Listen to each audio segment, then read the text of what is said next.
The Vampire Stream. The Vampire Stream. Shout out to my guy Nelson Santos.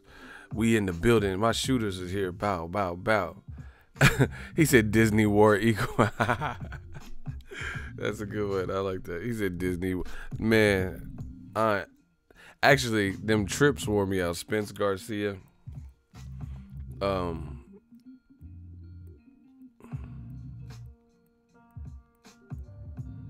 And then going to New York.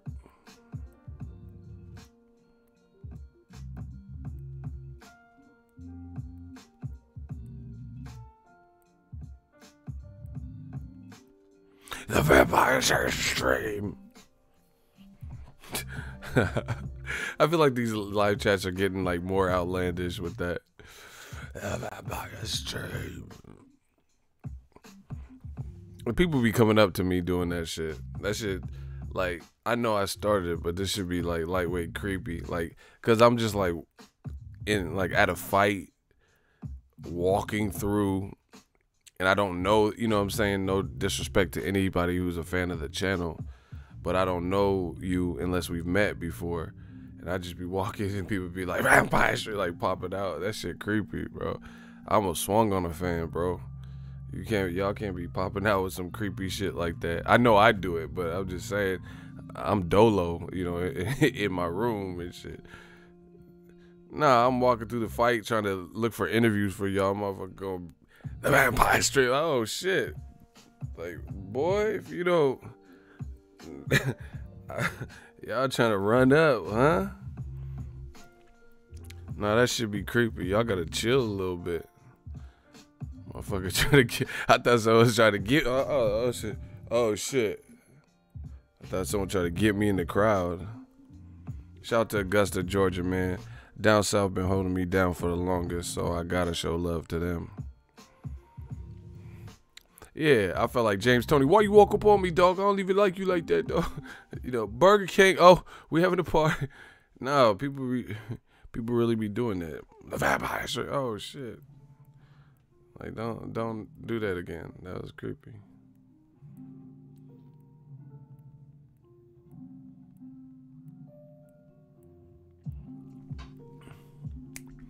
Listen, we got to talk about it. We got to rap about it on the Vampire Stream.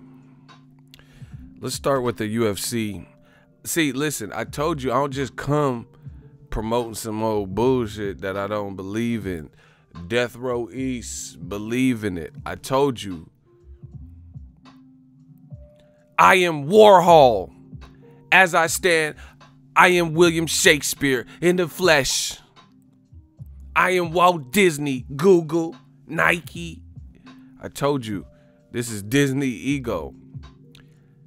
Your boy is an affiliate, ESPN Plus. I told y'all to sign up for that 7-day free trial.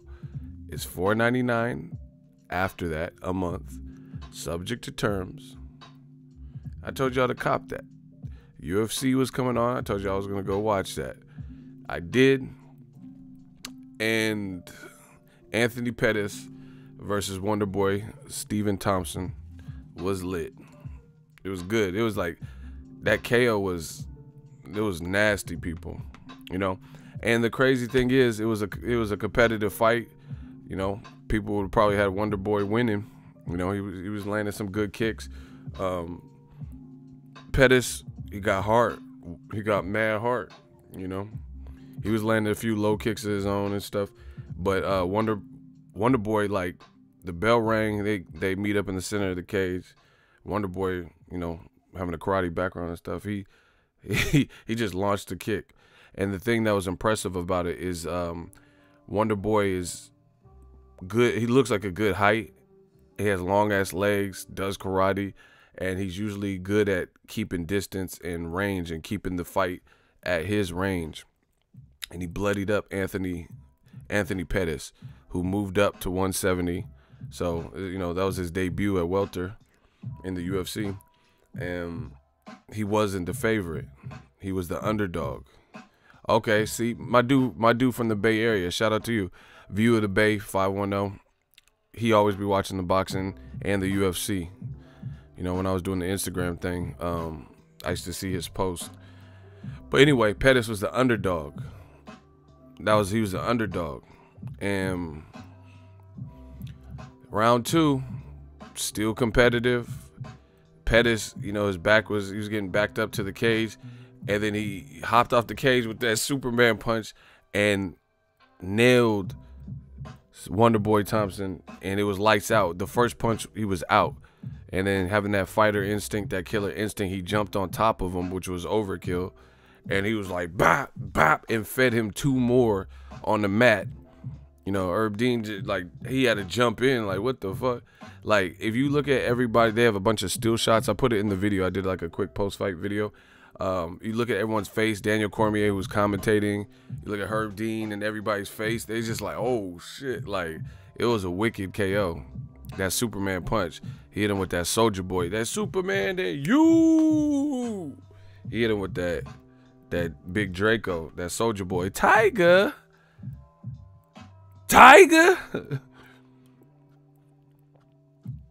It was out of nowhere.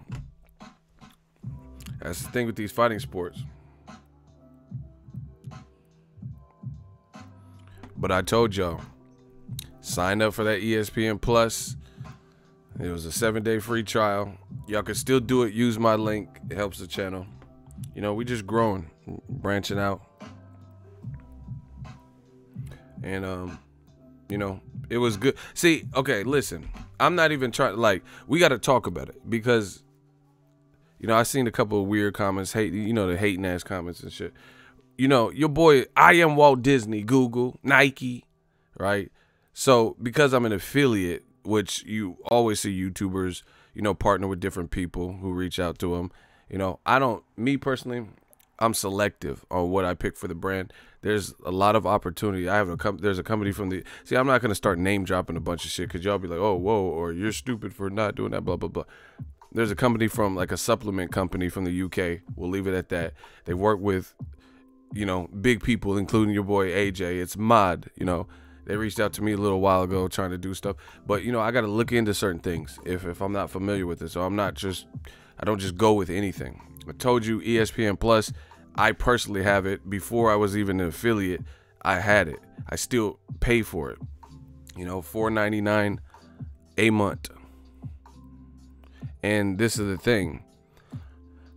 I'm not as well versed, like, you know, I'm not going to say like I watch all the prelims from top to bottom and know every single UFC, but I've always kept up with, you know, the hot trends and, you know, the big fights and main events, co-features, you know, the players, the major players in the UFC game. And just since UFC went over to ESPN Plus, I've seen some good fights. The TJ Dillashaw, obviously there's an asterisk by that because later on it was revealed he failed a drug test. But then the Masvidal knockout of Darren Till, that was a good fight. You know what I'm saying? It was a crazy knockout. Like, this is like, oh shit, you know. And then this Wonderboy shit, brazy. You know, the shit was brazy. Superman punch. You don't really, you know, that's like stuff you do on the UFC video game and shit. You don't always get to see an actual knockout. Like, he really duffed him. He really snuck him, you know. 3 punches. The first punch, he was out after that. So the second 2 were brutal. I'm paying $4.99 a month for that. You get what I'm saying? And this is what I said Dazn is going to have an issue with because Dazn just hiked up their price. I think they got rid of their free trial. Like I told you, listen, I predicted this whole thing. I did this last year. I said Dazn, who really messes with my channel? A1s from day ones. Who messes with me? Do you guys not remember me distinctly telling y'all? I said, I guarantee you that 30-day trial go away, or it turns into a 14-day trial or a 7-day trial or just a promotional thing where it, you know, they just throw it out occasionally, kind of like Showtime. Sometimes they have a Showtime free month preview, that type stuff. You know, I said, or it's going away. Now, from what I'm hearing, it went away, you know, and they doubled the price. This is the thing. You're competing with the UFC, you know, all the shit that's on boxing for top rank, like Lomachenko. You know, Lomachenko versus Corolla, that's not the end of the world fight for me. I would have rather see him fight Teofimo Lopez or something like that. But since I already have the app in for $4.99, it's justifiable. Of course I'm gonna watch it. You know, of course I'm gonna watch it. But the higher the price point, the harder it is to justify, you know, just a, you know, a fight that's kind of a filler fight. And to me, I think Dazn, you know, have a bunch of filler fights. You know. See, my dude, View from the... See, I don't know if it's a Bay Area thing, but us Bay Area boys, you know, we know how to get down, and we know how to get a good deal. You feel me? View of the Bay, he says, and they're discounting $20 off the pay-per-view. See, that's what I told y'all in the earlier stream. I got an email, and they said, if you're not already an ESPN Plus member, then the UFC just did a distribution deal for their pay-per-views, and I think it's $79.99. I believe that's the price point. So like Conor McGregor, if they do a UFC pay-per-view, Conor, Nate Diaz, it's going to be probably $79.99 unless they raise it more than, I don't know. But if you're already an ESPN Plus member, they said they're going to discount at $20. That's $59.99. That's more, you know, boxing should maybe even consider something like that, you know? Like, hey, if you're part of the Showtime package, and I've suggested that too, man. My channel is, we like futuristic, you know, like, damn, if you're a Showtime subscriber, get $10 off the Showtime pay-per-view. You know, that'll be a nice way to compete with apps and, you know, combat streaming, because that's one thing you have to, with all the Fire Sticks and Cody, I know little tricks and stuff, but that's a good way to combat it. You know, make at least your loyal customers feel, you know, like they got a coupon or some shit. So ESPN Plus for $4.99, I get, here, this is what I'm talking about. ESPN Plus, you can sign up through me. The link is in the description of my videos going forward. Your boy is an affiliate. And listen, I make conscious decisions. I'm not saying this just because, like, you know, I don't own ESPN Plus, you know. So don't ever get it twisted and think that I don't have creative control. That's an affiliate. I'm using my voice and my channel, my platform as an influencer to let you guys know about a product. You know, I'm very transparent with that. But I'm telling you, as a consumer, out of my own pocket, I still had this regardless. I still had ESPN Plus. And like I said, like my dude, View of the Bay, 510 just said, you get $20 off the UFC. So if you do like the UFC pay-per-views, their pay-per-views are going to the ESPN Plus model. So you would be that. Dazn, you know, what they said is, we'll let you keep $10 a month for 1 year, and that's it. Like, what? Really? That's it?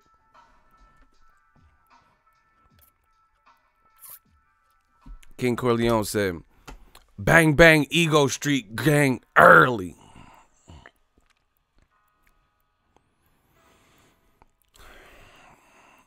You know, and then, like I said, ESPN, and that's what happens when, I told you, ESPN is already established. They're already established, so they, you know, they just have to make it a directive to focus more on like MMA and boxing or whatever. But they already have money. They already have a good thing going. They're just dumping money into their boxing. Dazn, for the most part, because no one really knew about it in America, they had to build up a roster. They're still working on building up the roster, you know, so we're just talking about two different things. Oh, here's the other thing. Let me check, because I don't like to give misinformation, you know. Was that Kubrat Pulev? Was that on regular ESPN? Because sometimes that is, I will admit, that's sometimes a little bit confusing, like if fights are going to be on ESPN Plus or not. But Jesse Magdaleno just fought, and Kubrat Pulev just fought the guy. Gerald Miller just fought Dog Bandinu. Let me check my email.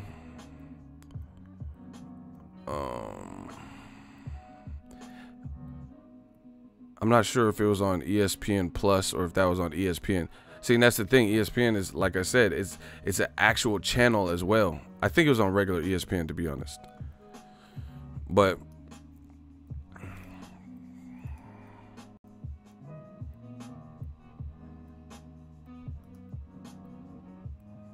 yeah, regular ESPN. So, you know, there's just a lot of stuff going on. I mean, they might, I don't know about this for a fact, but because I haven't really tried it, but you might even be able to get like replays of fights like that were showcased on regular ESPN. I don't know how long it takes or whatever, but they'll probably make it available, shit like that. But anyway, the Anthony Pettis, it was a good fight. So, you know, hopefully you guys signed up for the free trial and took a look at it. Like I said, it's gonna get interesting in boxing. Everybody's kind of jockeying for position, and this is what Dazon's up against. And I told you guys the same thing. It's all indicative of the matches. You know, Canelo's, he's in a dope fight on Dazn. You know, so we'll see what that does. Some people aren't mad at Joshua Miller. We'll see what those fights back to back do. You know, those are the strongest fights that Dazon's probably had, you know, in terms of magnitude and those types of things. But I think Dazn, they need to really consider their next move and focus on the matchups, you know. And like the other thing is, they have to make programming that's engaging. Like HBO 24/7, they set the bar high. They set the bar real high. That Liev Schreiber doing the narration, he's dope. You know, the voice fits. Like I come from a background of directing, like, you know, being a creator. Like I've DP'd for videos, and, you know, I edit myself and those types of things. So those things matter. And a lot of fans might not be into movies and stuff like me, but this is the thing with quality. You might not know how to, you know, like what a jump cut is, or the rule of thirds, or, you know, some of these terms, but subconsciously your brain likes some things that it sees. You just don't know the, you know, what it took to create the shot and stuff like that. But people who are in the industry, they're like, oh, okay, that's a jump cut. Okay, they use the transition, they use the cross dissolve, whoom, whoom, whoom. But it doesn't matter if you're into video editing or not. You can appreciate as a fan a well-produced, you know, anything that's well-produced, you know. And that's just what it is. Dazn, I promise you, I love Canelo, but they did a Dazn special for a fight that people weren't really hyped about, in Canelo Rocky Fielding, so they tried to make some programming. The video quality was dope, but I just couldn't get with the narrator. It sounded like, it just, to me, it just sounded like it didn't fit the tone of hardcore boxing and gritty gym training scenes. I don't know how many people watched it. It was like Journey to Canelo something. And then the narrator, to me, it didn't do it. That's my honest opinion. And I said it then. You know, this was before the price hikes and stuff.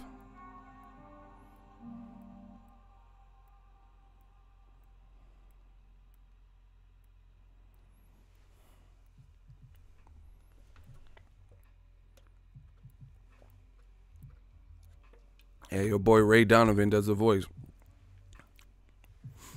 So that's just what it is. Like I said, I think, me personally, I just think Dazn kind of jumped the gun to the price point too prematurely. Like, damn, the trials, like, basically the best fight. Just listen to it. Does ESPN have a version of that for big fights? I don't get the question. A version of what? I'm not sure what the question is. All I know is that Anthony Pettis knockout, he made a statement. That was a good ass knockout. I told y'all to use that 7-day trial, so that's on you. I'm not gonna keep saying it. You guys could do whatever you want. You know, if you do it, it helps the channel. But that was dope. It was Ego Tarantino, exactly, Pulp Fiction. But the other thing that's interesting about Anthony Pettis is I would love to see him versus Nate Diaz or Conor McGregor now. You know, he solidified himself right then and there with one performance. You know, even though it's his debut, him and Conor McGregor would be a beast fight. That would be dope. Who wouldn't want to watch that?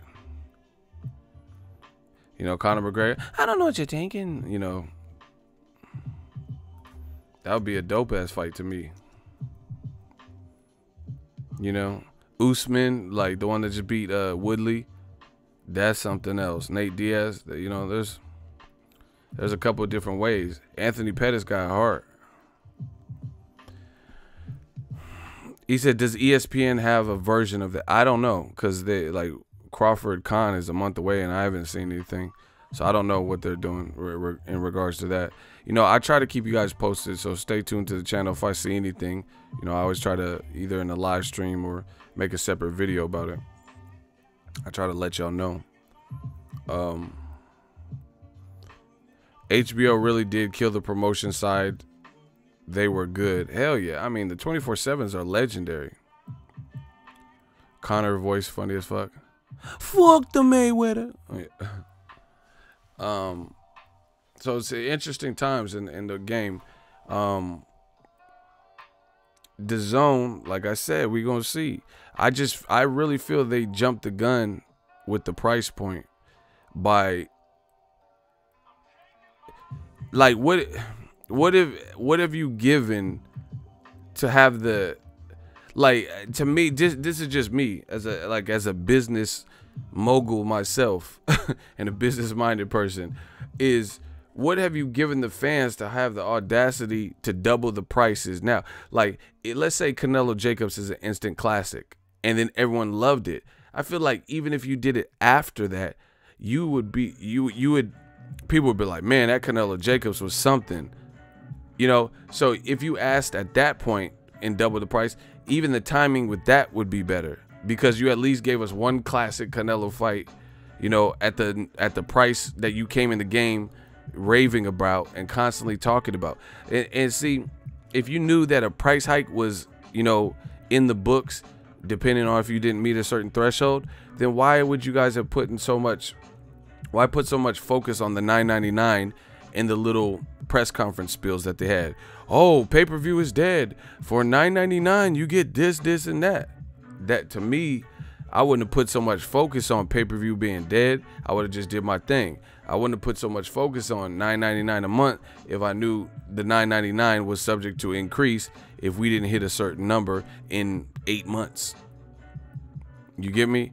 So I just feel like it's weird. It's weird what Dazn, like I tell you, Dazn was flying out, you know, YouTube channels to cover. They didn't fly me out. You would have got more, you know, you would have got more exposure flying me out.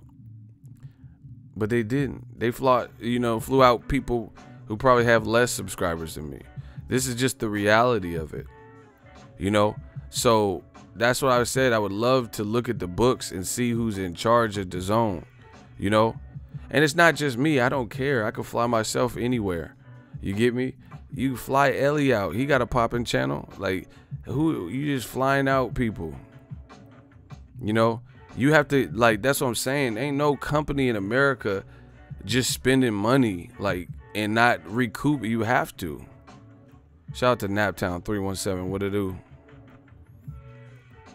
There's no company that just can perpetually throw out cash and be good. You know, even like, let's say a fighter is making it rain in a strip club and he's throwing out, you know, $250,000 often.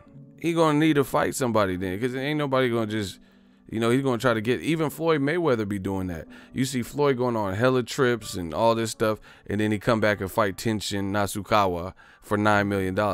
He's probably re-up and he buying $18 million watches and cars and 30-day vacations and stuff like that. So he like, let me get this quick bag, fight this Tenshin dude, you know, recoup some of that money. You know, he does sports gambling and stuff like that.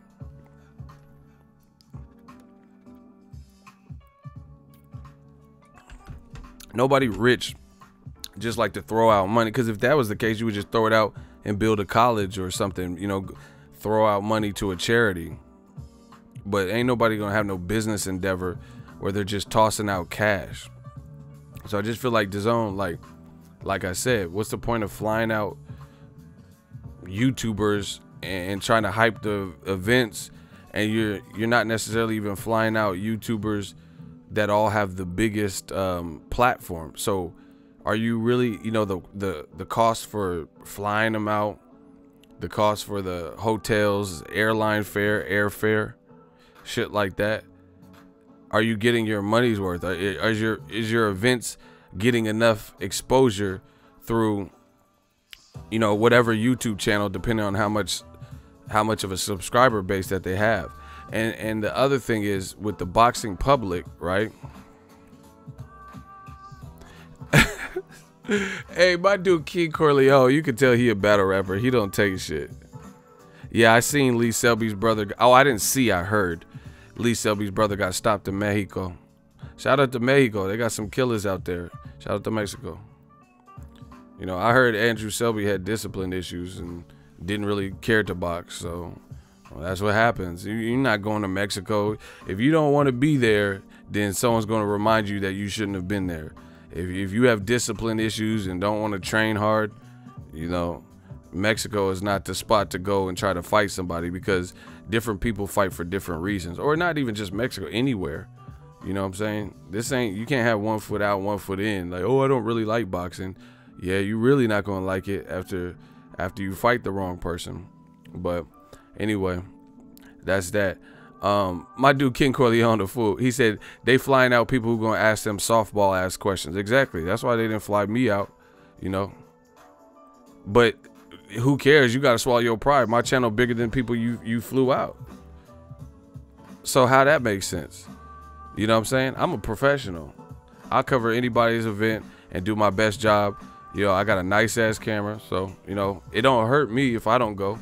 If I don't go and cover your event, it don't hurt me. It hurts your event more than it hurt me, because I could cover it from home and save money and pay, you know, and not have to pay for my own flight or hotel. So it don't make me no never mind. Yeah, Selby just lost today, so it just happened. But anyway, like little decision, like who, like that's what I'm saying. Who's in charge? Like if you have a business, everything has to make business sense. Do you get what I'm saying? Like you have to, especially when you're new and you're coming out, you got to leverage your spending. You got to spend for, like, even myself, like I have a certain budget that I can apply towards going to trips, buying gear. You know, I'm not Floyd Mayweather, so I gotta, you know, I'm not gonna just spend $15,000 on a Red Epic camera or something crazy, and then I don't have no money for anything else, or I can't get to the fights, but I got this, you know, expensive ass camera. You know, you got to leverage this stuff. Like I said, what's the point of spending like to hotel and airfare and probably comp meals, or, you know, pay them for showing up to cover these small cards like Jesse Vargas versus Thomas Delorme. You know, you flying people from the West Coast to wherever that fight was, Chicago, putting them in hotels, paying them. This is what Dazn did. You know, it is well known in the boxing circles, and I know I'm not the first one to talk about it. You know, flying people from the West Coast to Chicago or some shit, putting them in hotels, you know, to get a block of hotel rooms. That in itself is an expense. I get hotels all the time for these fights, you know, and then pay them and whatever. Fly people out to Walter Katendakwa and Demetrius Andrade, wherever that was, in Boston or Rhode Island. I mean, is that really? That's why they cut it off. And it was very clear to see, because it's like, you look at, like, let's say West Coast or Midwest companies that, or wherever they're from, companies that never left their immediate area to cover fights, and then all of a sudden they're covering fights, you know, small fight cards. You know, how do you never leave the West Coast to cover a fight, and then you're all of a sudden the fight, like Duran Heron, my guy, I'm gonna get to your super chat in a second, but just hear what I'm saying. These are the decisions that Dazon's making, right? These are decisions that Dazn, not now, but they were making. Whoever. Let's say you have a West Coast based company. You're flying them out and paying them, or whatever you're doing, trying to get exposure to your event, not even taking from the pool of the biggest channels and flying them out like me or Ellie or Dante or somebody, right? And then you're flying them out, and here's how you know, just because, like I said, there's companies that never really covered fights outside of their immediate area. Like if they cover the West Coast or Midwest, they never left their immediate area to cover fights. So you mean to tell me that somebody wanted to, if like, let's say you're in the West Coast, I'm at the fights. You're not gonna fool me. I covered Danny Garcia versus Sean Porter, which was a big fight for boxing in New York. So you mean to tell me these YouTubers didn't go to that fight, you know, because they probably didn't have the resources or whatever the situation was, or didn't want to spend for it to cover a fight on the East Coast. But they flew to the East Coast for Demetrius Andrade versus Walter Contadaqua.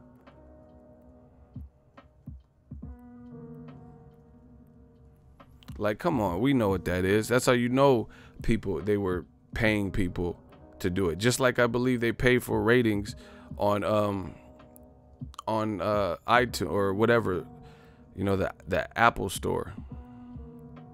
You know, just read some of the ratings. Sound like robots and generic.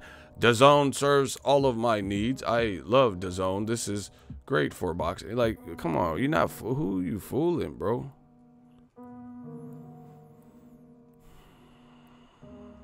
Ego was already in Guardians of the Galaxy. What? Hold on, what?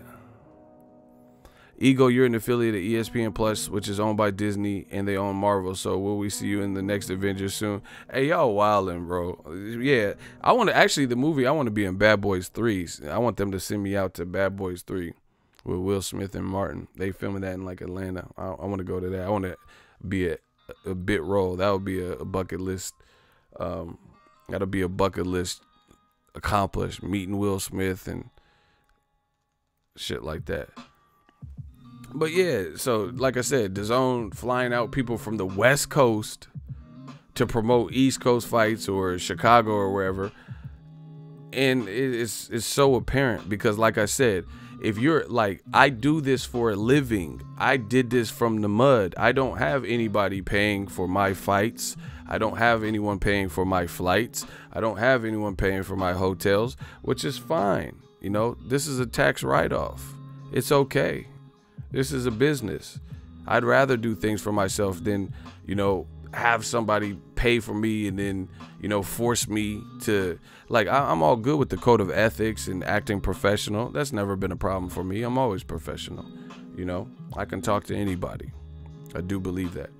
But, you know, I don't want someone to buy my way and think they own me, because that's not going to work. I would rather have the creative control, right?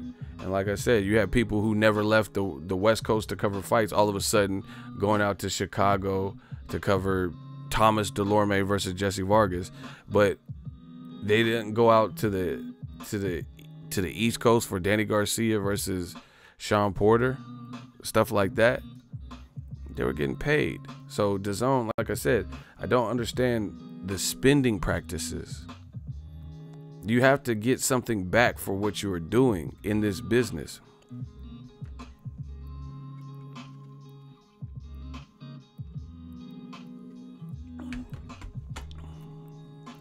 It has to be like economical and mutually beneficial.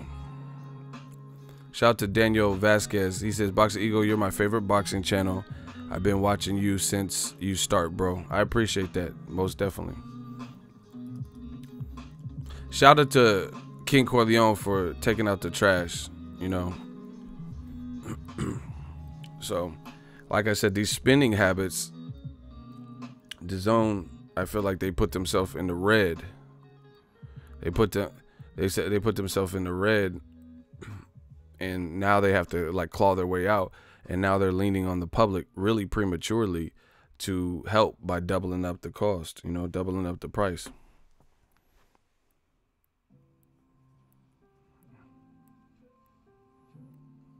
You know, and like I said, the thing about it is your competition, you know, in terms of streaming, Showtime, ESPN Plus are significantly cheaper. You know, Showtime's a little bit different because they have more variety on their channel. It's not just like sports only, but DAZN is mostly sports. ESPN is mostly sports.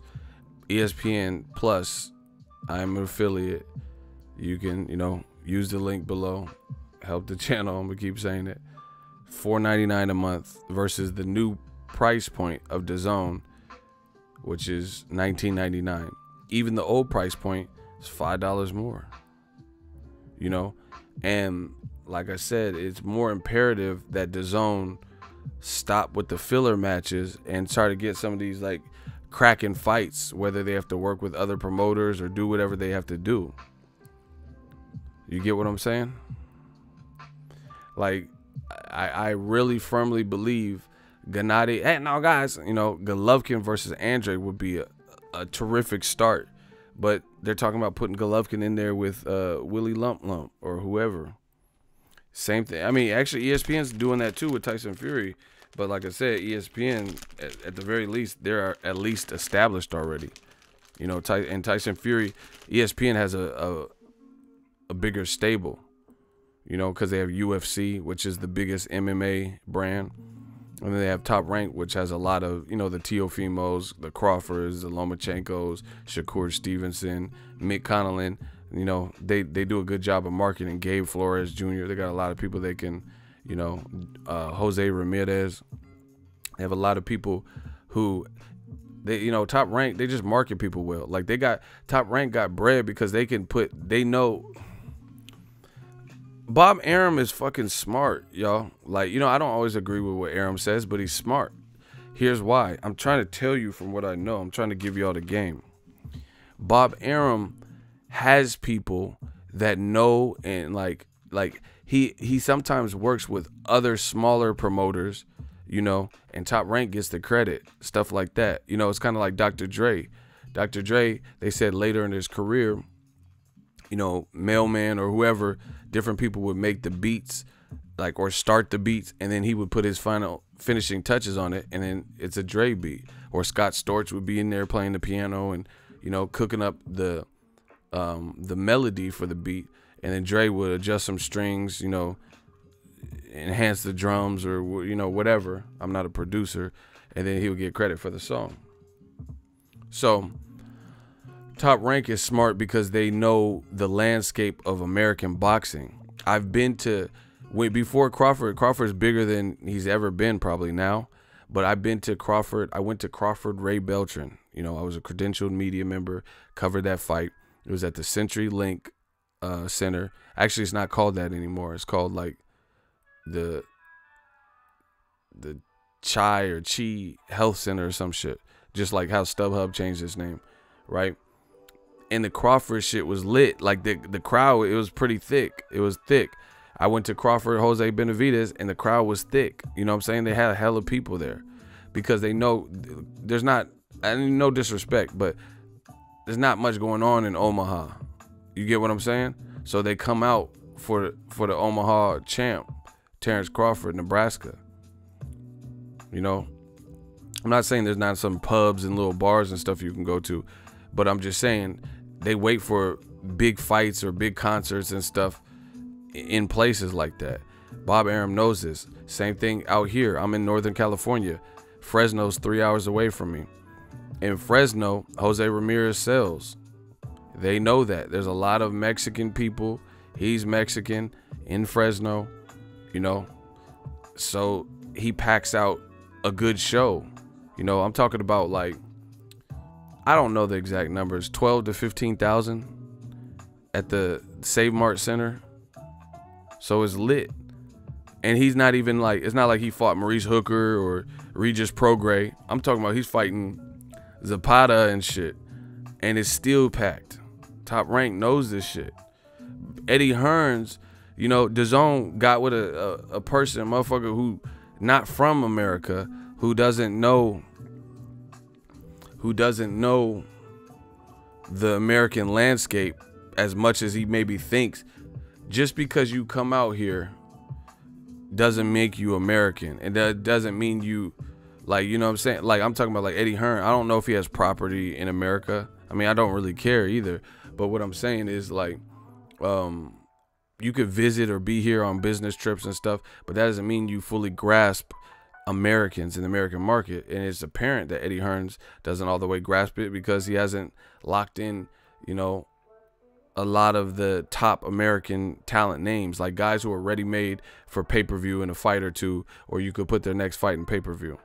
There's no name someone with Dazn that you could put their next fight on pay-per-view, you know, without putting like a major player from PBC or Top Rank. Name somebody, you know, name an in-house, like American, somebody who's from America.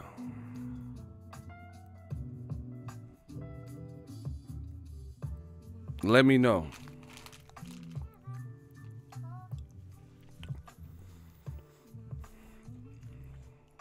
You get what I'm saying? Like, they have to build that. So,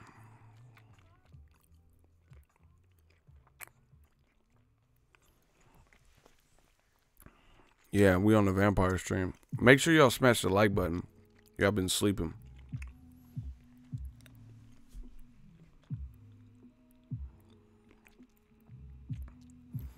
You know, like I said, Top Rank does a beautiful job. Like LA, you know, Lomachenko, they put him in LA a couple times. You know, they just know where to stage shit.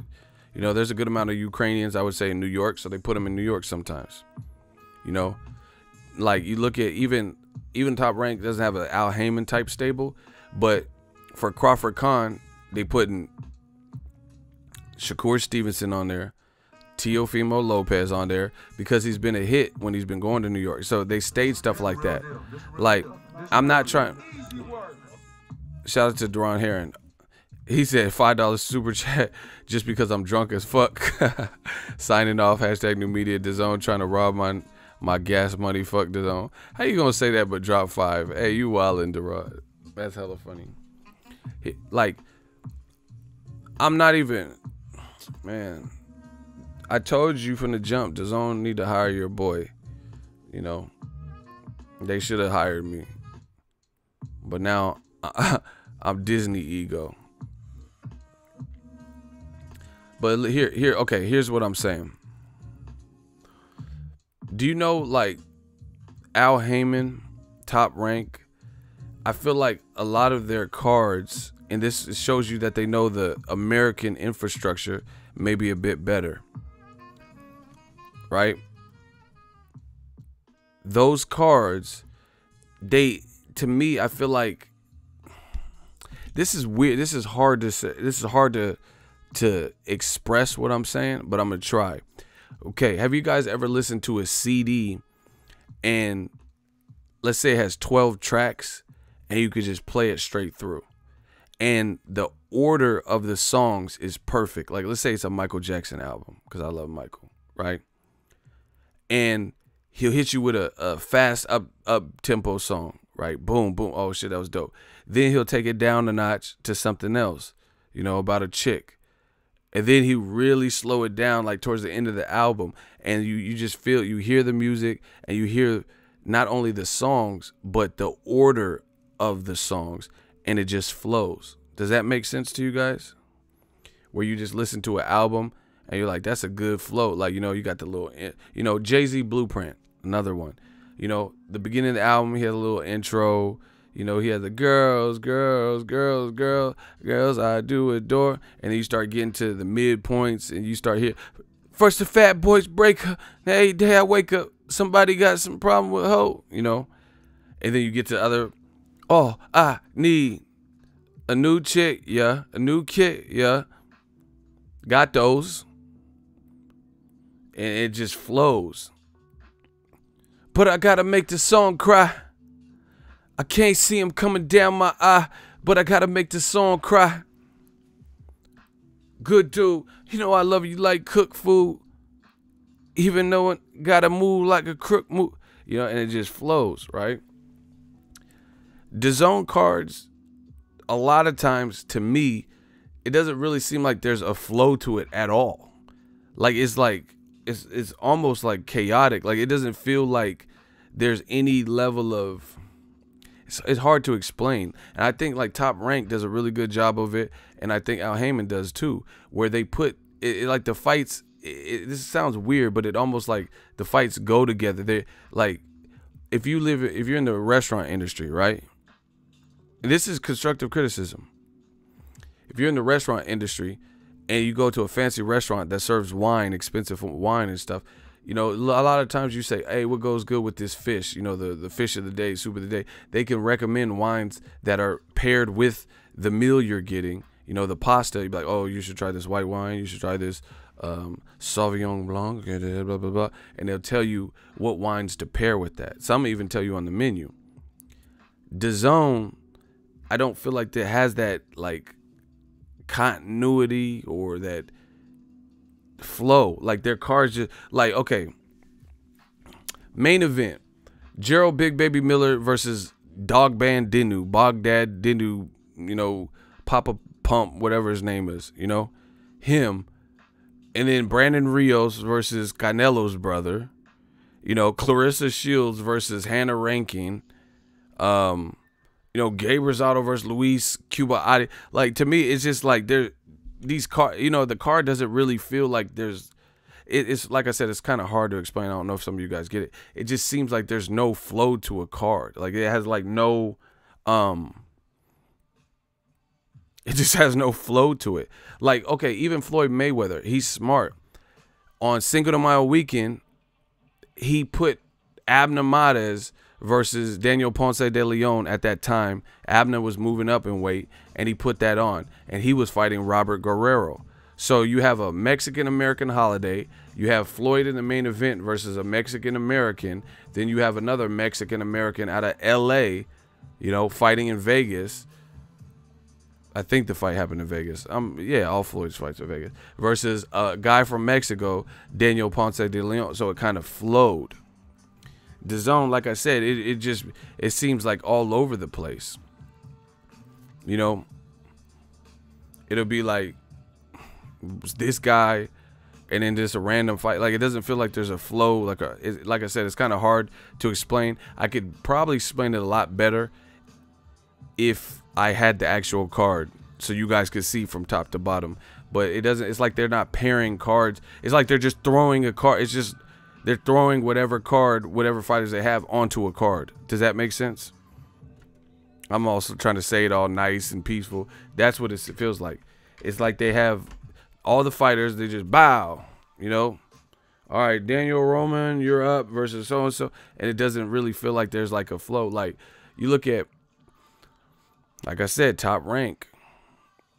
They put Isaac Dogbo on this card versus a Mexican fighter, and then they have another Mexican fighter in the main event, Gilberto Zurdo Ramirez versus Jesse Hart. So it, like, you know, and it flows. Or they'll have where Ray Beltran is from, they'll put he's from Mexico, but he's second home is Arizona, you know. They'll have Ray Beltran versus Jose Pedraza in Arizona, and then they'll put other fights that kind of cater to what they expect the crowd to be in Arizona. You get what I'm saying? Like a bunch of Beltran fans, because he's the hometown fighter. You get me? So it kind of has a flow, right? They'll put Lomachenko, and they're pairing him with Teofimo, which is a fight they could build, and they keep, you know, they put him on a couple Lomachenko cards, stuff like that. You got a black guy, Terrence Crawford, who's friends with Shakur Stevenson, and they're both, you know, they've sparred together. They've been on a couple cards together, you know, because I've covered them. They put in Omaha a guy like Shakur Stevenson, so they're really helping Shakur Stevenson come along. He's getting motivated by seeing his big brother, you know, kick ass and take names. You know, so I feel like that's a good pairing to put on a card. Now, they're not on every card together, but they've been on a couple cards together. Dazn seems like they just pick and choose, like, you know, like they're just picking and choosing. You know, Golden Boy probably does a bit better, but definitely Matchroom, you know, the Matchroom Dazn fights. It's like, what are you pairing with this?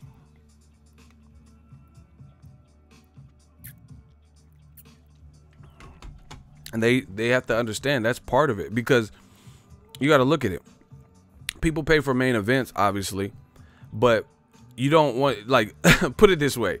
You know, I don't know how else to say it, so, you know, I'm going to say it like this. Here's another way to say it. He said Triple G, Vaughn is Mexican style too. Stop it, please. That's Taco Bell style too. But anyway, I'll say it like this. DAZN will do something like it, like where we're expecting excitement in the main event, and then you're watching another fight, and it's like lulling you to sleep, and it's like, oh man, this is, you know, it's not really amping you up. And every promoter has had cards like that where, let's say, the co-feature, you know, puts some people to sleep, or it just doesn't help. But I feel like DAZN has that more frequently than Top Rank, more frequently than Al Heyman. Like, for example, I don't remember what PBC card, but that fight Chia Santana, he just fought, dude, and that was a good fight before the main event. You know, they had F.A. Ajagba, and he just knocked out Amir Mansour, you know, on the Sean Porter. So it's like we're getting development. They're putting Joey Spencer on the card with Caleb Plant and Jose Uzcategui. So Joey's on his sixth fight or whatever, and he's getting a knockout. So we get to see an upcoming prospect, and then later you get to see. So do you see how that kind of goes together? Joey Spencer is a Caucasian fighter. You know, he got that swag, clean cut, and he got style on him. You know, he's a complete fighter who's mixing it up, doing different things. He knows the fundamentals. Same thing with Caleb Plant. You see how it kind of goes together? But like I said, you look at the DAZN cards, and a lot of them just seem like, what? You know, Clarissa Shields, Hannah Ranking, Gabe Rosado, like, what's his name? Luis Cuba Arias. You know, then they'll throw in the guy that was from Kansas City, Miklo or Miko or whatever his name, Nico. You know, like it's like even the ordering is weird. I don't know. I look at stuff like that.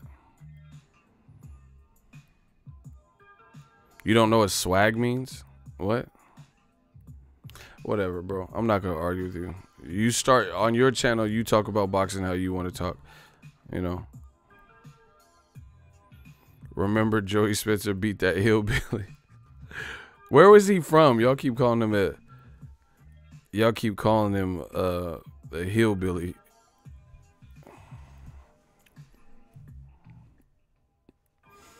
So I think DAZN, they could work on the ordering and the structure of their cards, and I think that would help too. Like, Ryan Garcia trains in Canelo's gym, right? He trains with Eddie Reynoso. Why not? You know, he's Mexican American. Why not just put him on Canelo Jacobs? Instead, they gave Ryan Garcia his own card, you know, in a smaller casino. This, you know, March 30th. I feel like, why, you might as well just put him on the Canelo card. You know, that's Canelo's stablemate. It helps him grow, helps him gain confidence. Ryan Garcia has an exciting style. It'll give him more exposure. But then you gave him his own date that, you know, the card, like, it's really him. I don't even know who else is on the card, to be honest. You know. Ricky Queen says, Ego, you're giving DAZN way too much free game. Good, I want to help. You know, I'm a boxing fan. I don't care. Like, you know, they should have paid me. I would have helped them.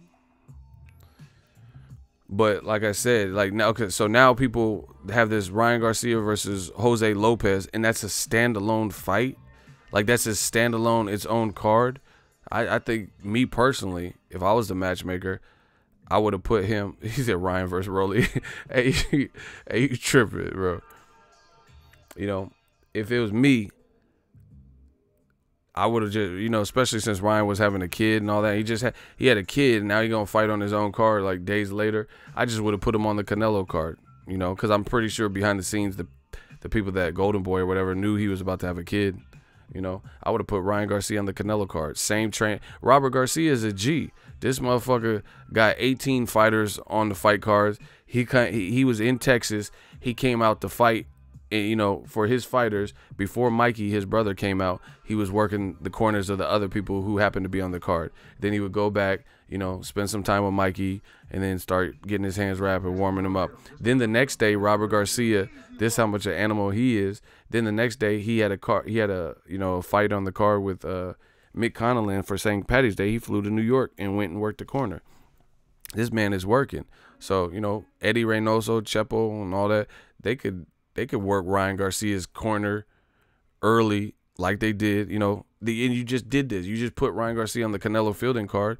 Might as well keep kind of that same trend.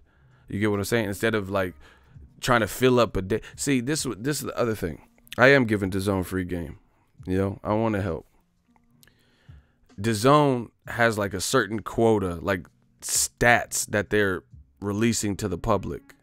Not numbers, not financial success or subscriber counts. No, not those stats.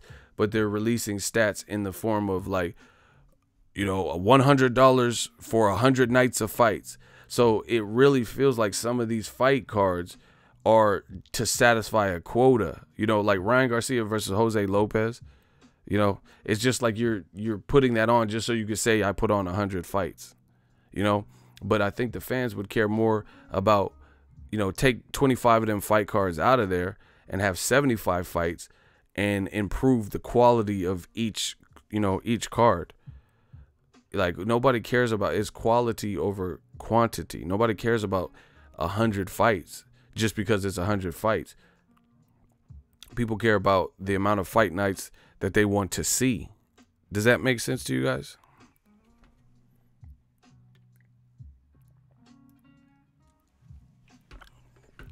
Ego, what do you think of Jaron Boots Ennis jumping up, fighting the top welterweights? I don't see it happening right away. You know, fighters want to always fight because that's what they are. They're fighters. I heard I didn't watch it, but I heard he said something about Errol Spence. He'll beat him, and these guys are regular. He's supposed to feel like that. From what I've seen, the kid, he's looking like a beast. Shout out to Philly. But, you know, these promoters and different people, no matter how much the fighter wants it, they got a game plan for you. So I don't think Errol Spence is trying to get unifications. He's trying to get Pacquiao, who's ducking the fade. You know, he just sold out, or not. I can't say sold out because that place is big, but he just sold 50,000 at AT&T Stadium. You know, so I really feel, despite the talent that I'm seeing so far from Jaron Ennis, he has to just keep doing what he's doing and keep making noise and keep beating on that drum, keep knocking on that door. But why would Errol Spence be, you know, checking for, he's trying to find unifications and get one of these champions to fight him, stuff like that. He's trying to get big paychecks because he's been in that position that Jaron Ennis is in, you know, kicking ass, taking names, and wanting to keep leveling up. So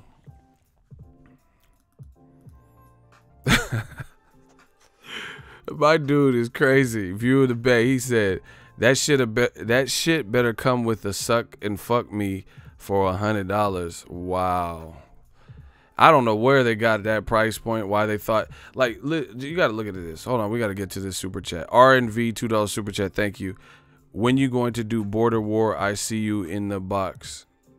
I don't even know what you're talking about, bro.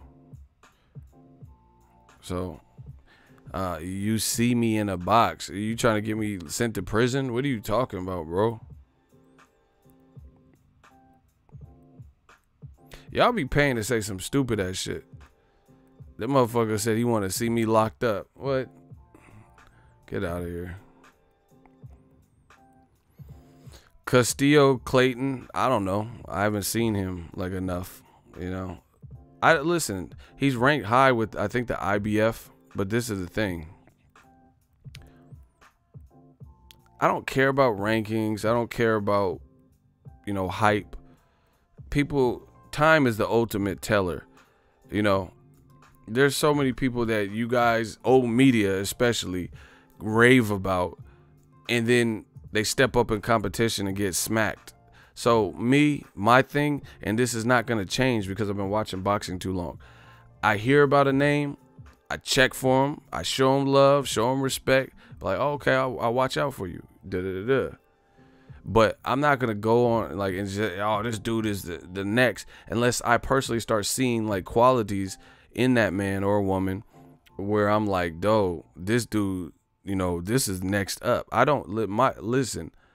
I care about my surname, the name my father has given me. I care about block R&V.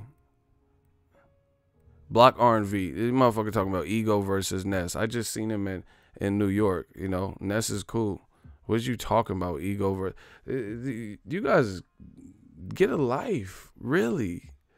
You know, it's always Ego versus Ellie, Ego versus Dante. I just talked to Dante on the phone. What the fuck are you even talking about, bro? Block all of shooters. Block all of that type of stupid shit. I don't have time for it. So thank you for the money. You paid a super chat for no reason. Motherfuckers always want somebody to fight me, and stop it. Just stop hating. I love everybody. Just what are you talking about? Leave me alone. Can I live? Anywho. Yeah, so that's my standard for fighters. I always hear about, Shabransky. That's what y'all was saying. Shabransky and Dimitri Bivol could beat Andre Ward and Shabransky. Like, that's what's up. You know, there was that Egyptian dude that lost to Jean Pascal, you know. And people, I hear about all types of names, and then they lose. So I don't really jump the gun. Like, see, I tell you, they want to be... New media is futuristic. We really influential, because I could tell a lot of people, it's like they're clamoring to be like new media, but they don't understand this is a process and it's a formula. And it's a formula. You get me? Like, they think I'm just guessing. This ain't guesswork. When I tell you about a fighter, it's because I've really done extensive research. I've taken a look at him, or I've talked to people in gyms and they let me know what it is with this fighter. I know him on a personal level. I'm not just telling you. I haven't just been telling you for years Terrence Crawford is that boy. I didn't just make this up. I seen him fight live and seen what I needed to see when I needed to see it. I heard stories. I know about how he spars light heavyweights. I know how good he is. I heard about him fighting Mikey Garcia, and I know people that were there, and they told me what happened. That's why Mikey Garcia, you know, he never really mentioned Crawford, because what happened then wasn't so good. You know, Mikey Garcia didn't really have answers. That's why I didn't even understand why you guys were saying that Errol Spence was going to get outboxed, being the size he was and, you know, having the IQ that he has, right? So Mikey's a good fighter, but I know people that were there when he fought Terrence Crawford, because the person that told me is a fighter, and they were there and they watched it, and they liked Mikey Garcia and still told me what happened. You know, so I'm not just, I take the guesswork out of this shit. There ain't no guesswork to it. Yes, some of it's my opinion. Yes, some of it's my observation, but I always know more than I let on. You know, I always know more than I tell, and for privacy reasons, I don't. You know, I have a lot of conversations with different fighters, and I've had conversations with promoters, trainers, and stuff like that off the record. I know a lot of stuff about this game, but I'm not a messy person. Anybody that fucks with me knows whatever they got going on, their secret is safe with me. If it's, you know, pretty much understood that it's a off-record conversation. If it's something loose that, you know, that can get out, you know, it's pretty easy when you've been in the game. You could tell what needs to be retold and what doesn't. Yeah, I know about some of your favorite fighters getting dropped and stopped and all types of stuff in sparring. People who turn down fights, you know, and then get on public social media saying that they want to work with that person that behind the scenes they turned down the fight with. I heard people getting kicked out of sparrings, and, you know, when it's not going their way, okay, that's it, you know. I know all types of stuff, but like I said, I'm not a messy person in this industry.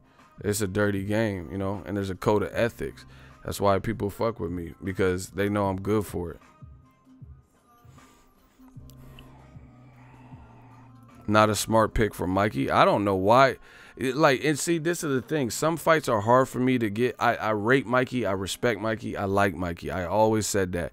But I never, you notice there was no hesitation in my voice when it came to Errol Spence versus Mikey Garcia. I never said, oh, but what if? I always told you that I'm picking. I said, I don't know what y'all doing. I'm picking Errol. Here's why. Period. And you notice fighters always do this. They say, oh, I can move up, I could do it, I'm going to set history 5 times and all this. And then they get in there, see it's not, the weight matters, and it's not as easy to do things that Shane Mosley did, or Roberto Duran, or Pacquiao, or Floyd Mayweather. And then now they talk about dropping back down in weight. You know? Like Amir Khan, he was saying when he was fighting Canelo, he's like, oh, Amir Khan, he might be a true middleweight, who knows? And then he got knocked out, and he's like, I'm going back down to 147. But before, he said it was hard to make 147. You see what I'm saying? Kell Brook is like, so basically, me and Triple J, I'm going to fight at mid-true weight. And he was saying he couldn't make 47 too. And I'm at, basically, I got chocolate brownies at middleweight. He's saying all this shit. And then Golovkin breaks his eye in half. And then he's like, oh, I'm going back down to 54. And then, even though he told the world he can't make 47, he wanted to fight Amir Khan and go back down to 47. And now he's saying he could beat Errol Spence. Just stop it, bro. He said, oh, if my eye held up, I can beat Miss Spence and all that. Like, stop it, bro. You didn't even look good versus the stripper. You know? Michael Zarafa. He's a stripper. A Chippendale stripper. Riding my pony, my saddle, waiting. Like, you didn't look good for him. Errol Spence is looking like a fucking nightmare. And you talking about, I would, so basically, I'm gonna beat him in my true weight. All right, bro, whatever. Errol stopped your other eye, made you do a Kaepernick, and now, you know, man, I don't like excuses. I just feel like it's okay to lose. We all lose in some form or fashion of life. I've taken many L's. Some by my own doing, you know, made a bad decision or some shit. It's cool. Bounce back from it. Learn the lesson. That's what an L is to me, a lesson. You know, but, you know, not giving people credit and making up excuses. I don't like that. Like, so basically, if me eye was better, no, it's no basically and all this shit. You lost. You said Errol Spence was Jeff Lacey 2.0. So you were supposed to be Joe Calzaghe. So when it doesn't go your way, don't try to switch it and talk about me. So basically, me chocolate brownies in the oven, and no, me eye and then me true weight. No, bro, that's not what you said. Same thing with Mikey. Mikey said, him and his team said, I'm stronger than this man, Errol. I'll beat him. I'll beat him 12 rounds. Hey, that's why it's a bad look. That's why I don't know if Mikey, I don't know how he'll be, because he literally said a lot that he couldn't back up. He said, I'm going to beat this guy. I'm stronger than this guy. I'm saying him, but between him and his team. You know, I see something. I see it. And we was like, where, Mikey, what you see? Shh, you hear that? I see something. And we're like, what? I see something in Errol. We're like, where? Where you seen that, Mikey? What you looking at?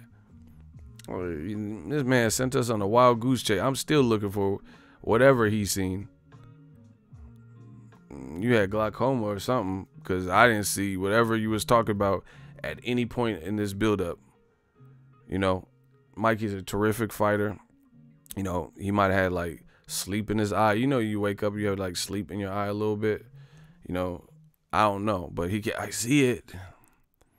Hey guys, I see something. Where's that? Where's that? Like I told people.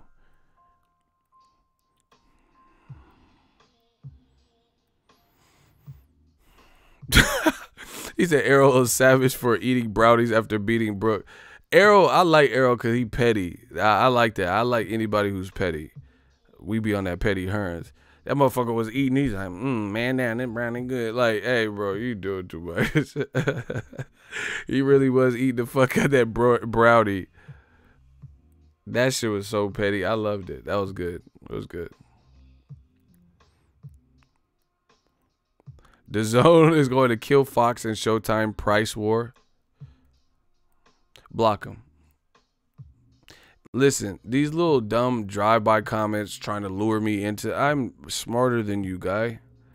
I'm not going to fall for it. Oh, it's like he just wants me to be up in arms and defend. I don't owe anything to battle you, bro. If that's what you think, that's what's up. Fox ain't doubling up their price and doing all that. Dazn is, you know. Fox had just had a successful event with Spence Garcia, and that was really Spence's first one. So, you know, the sky's the limit with Errol Spence, and it's the limit with Fox. And I really like the programming they had with Fox, and I like how they integrated with in between football, when football season's on, and have like little, I seen good amounts of commercials for like Charlo fights and Errol Spence fights and, you know, the Keith Thurman fights. They need to keep it up. Yeah, so that's my thoughts. Block Rahan, whatever the dude's name, MDS. Bro, I don't know why you wasting breath. My shooters is coming. They at you. I don't even know why you even writing more comments. You know you getting blocked. Raihan MDS, block him.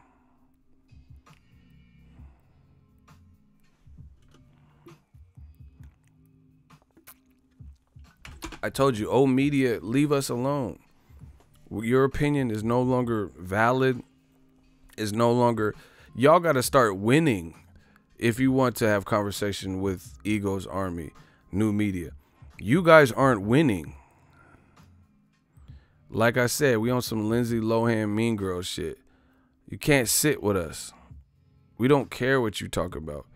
You know, oh, but Wilder's a chick. All right, that's what's up, block. Like, you know, Errol needs to fight Crawford, block. We don't care what you're talking about. Errol needs to fight Canelo, block. He couldn't KO a lightweight, block. We're not worried about you anymore. You know, it's not like we ever really were worried about you, but you don't even have, like, we giving you the silent treatment type shit.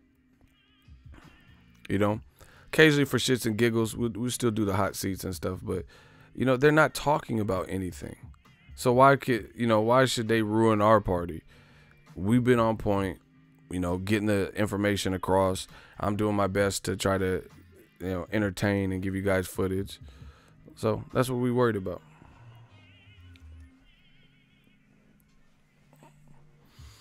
But yeah, to me, like I said, the DAZN thing is pretty premature to really hike the price up.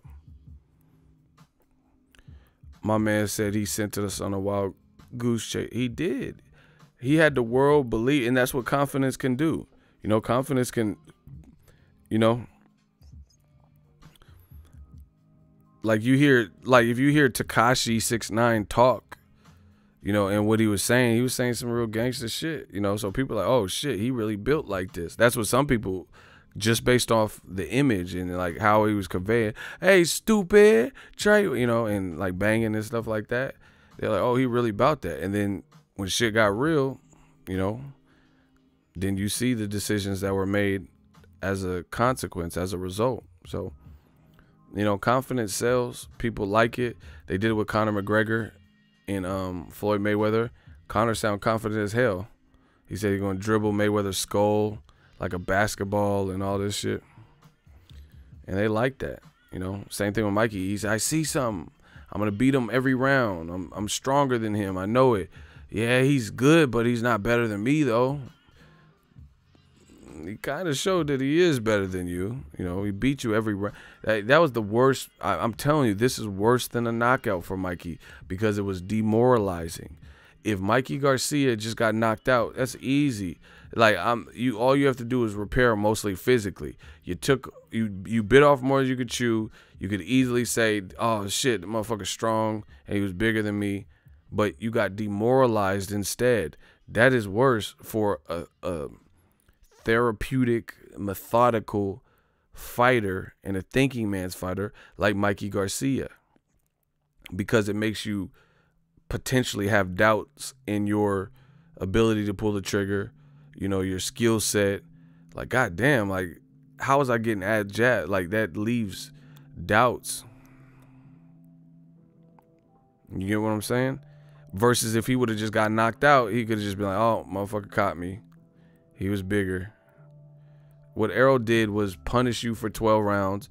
The world's seen it. You didn't win a second of any, well, I can't say a second because, you know, he had a little spot in the second round, but you didn't really win much of any round, let alone win the round. You know, that's the worst way that it could have happened for who he is. Okay, put it this way. Floyd Mayweather is this generation's best boxer, bar none. If you think something else, then I don't really respect your opinion, because we know Floyd's the best boxer. You know, you can say, well, oh, it's not entertaining. I'm not saying he has the most pizzazz and the most knockouts or no stupid shit like that, but he's the best boxer. Pure boxer, stylistically, defense, complete package. Floyd is that. You know, I fuck the Gucci shit, all that extra shit. He's the best boxer.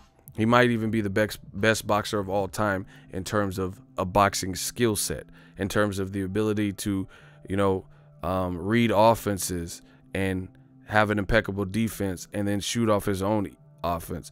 He's probably that when you really look at the CompuBox stats, how he takes great fighters, makes them look ordinary, what he nullifies and neutralizes in these great fighters. You know, Cotto can have wars with Antonio Margarito, you know, did better versus Canelo, and then little ass Floyd, Cotto got his ass beat and was lumped up, you know, after the 5th round or so. Canelo be outweighing people like Canelo. That's what I'm saying. Canelo's not better than Floyd. He's good. I love Canelo as a fighter. He's not better than Floyd. Floyd don't need a size advantage to do what he's doing. And Canelo has slow feet. He can never be better than Floyd. Period. You know, and Floyd never failed no drug test for no, you know, clenbuterol or anything like that. But I love Canelo. I think he's a great fighter. You know, not to take anything from away, but he's not fucking with Floyd. He doesn't have the footwork to fuck with Floyd.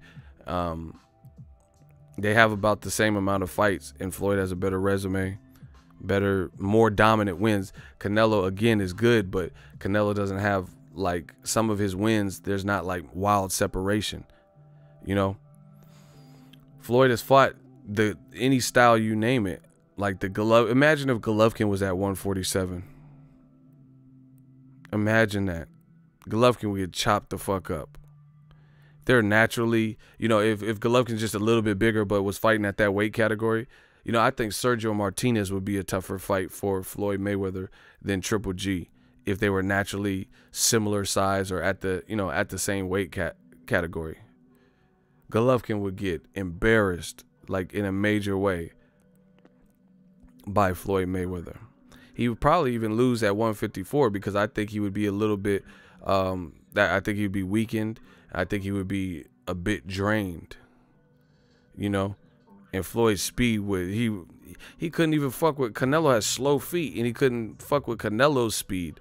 Imagine having faster hands, faster reflexes, better defense, processing quicker, plus faster feet. Golovkin probably get fucked up at 54. At 60, I don't know, just because there's only so far you could push a man, and Golovkin, you know, is naturally bigger, so a singular punch has hurt 160 pounders, so maybe Golovkin can hurt Floyd, but he could, you know, that's not really even impressive if it takes all that. You get what I'm saying?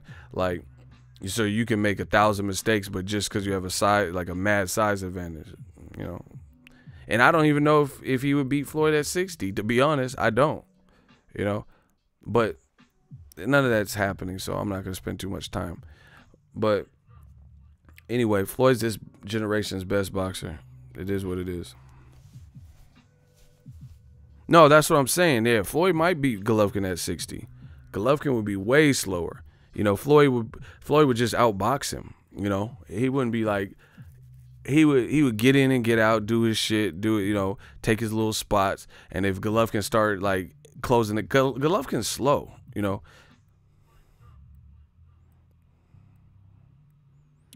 155, he still has no chance. Yeah. Like I said, 160 would probably be the most difficult, just because, like I said, Floyd climbed 5 weight classes, so he would be at his most he would be at his biggest max deficit weight wise, and that's what people want. They want Floyd to be at some ungodly. See, the game is so, you see the race in the game. You know what I'm saying? Golovkin been at middleweight since the amateurs. He don't have to move up 1 weight class. Floyd moves up 5, and motherfuckers talk about Floyd got to move up. You know, he got to move up 6, 7, 8 weight classes, you know, and fight at 160 at age 40 just because you give Golovkin a chance. But Golovkin don't have to move up and fight Andre Ward 1 weight class. He don't even have to move up.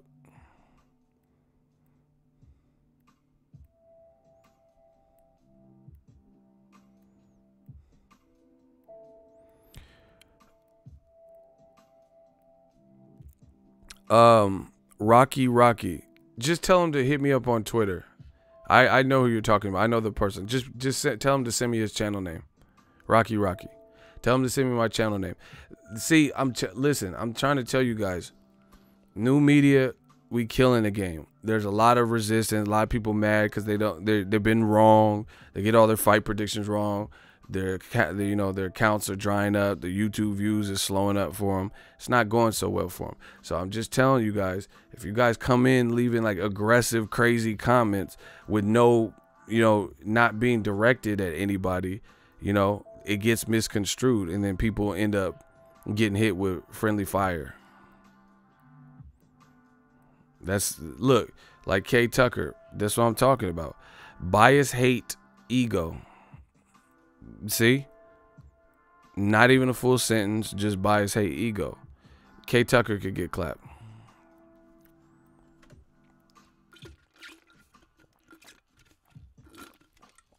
Listen, if you guys are going to take the couple seconds to explain it, nobody cares. Show receipts. Anyway, that's just the reality of it. Floyd moved up 5. People don't care if Golovkin moves up any weight class. In fact, they'll tell you they don't want to see him move up weight classes, despite his camp saying he can move from 54 to 75. It's hilarious. But they want Floyd at age 40 to move up and fight Canelo again, even though he dog walked him. Fight Triple G, just because you think they have the best chance to hurt him or they've improved. Stop it. I told you, them old media tactics don't work. Just like when Errol Spence beat Mikey up, now they're saying Errol Spence is a true middleweight. He needs to move up and fight Canelo. Nope. Errol Spence needs to go to a couple victory parties and spend time with his family. That's what he needs to do. Spend time with his girl, spend time with his family, celebrate. That's what he should be doing. Not worried about Canelo, who has a fight May 4th, dummy. But like I said, that's that retaliation, that gangland mentality and race shit that boxing fans have. Like, oh, you got Mikey, he was small. Now fight Canelo. It's like sending Mikey Big Brother or some shit, or whatever you think this is. For Life 1D. As always, appreciate you.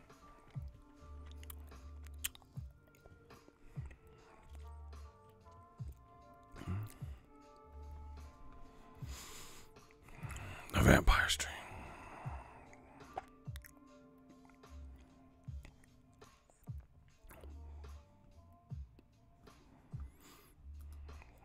Oh yeah, let's talk about make sure y'all smash the like button. I don't think we've really been putting enough focus on that. A lot of people just like coming in and hearing the show and leaving comments and exercising, working their shift. But you guys got to get in the habit. Smash the like button early. Do you think Wilder gets the knockout in the Brazil fight? Yeah, because, Brazil, I was at his last fight, and he was getting hit a lot, against Carlos Negron. I think his name's Carlos. Yeah. They're both Olympians and shit. But, yeah, he was getting hit. And he got dropped by, like, the African dude and Amir Mansour. and this is a personal fight for Wilder, I don't know. I don't know how that's going to play out. And like, you know what, I'm not trying to be rude, but fighters constantly make a mistake to me. You know, and I know some people are like, you're not a fighter, why do you care? Blah, blah, blah. Don't take my word for it. But this is, if y'all want to hear the mistake that I believe fighters make oftentimes in boxing, it's a simple, it's an easy mistake. I understand why it happens, but it's an easy mistake that could easily be corrected, right? If y'all want to hear that, can I get a hell yeah in the comment section? And I'll tell you the mistake that a ton of fighters make. It's a simple mistake, y'all.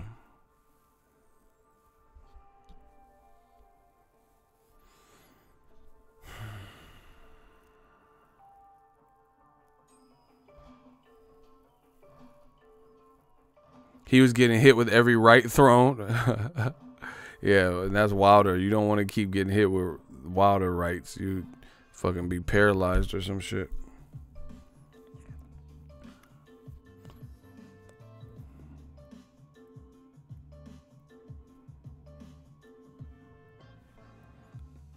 All right, you guys are speaking in the comment section. There's a little bit of a lag, so it took a second for me to see it.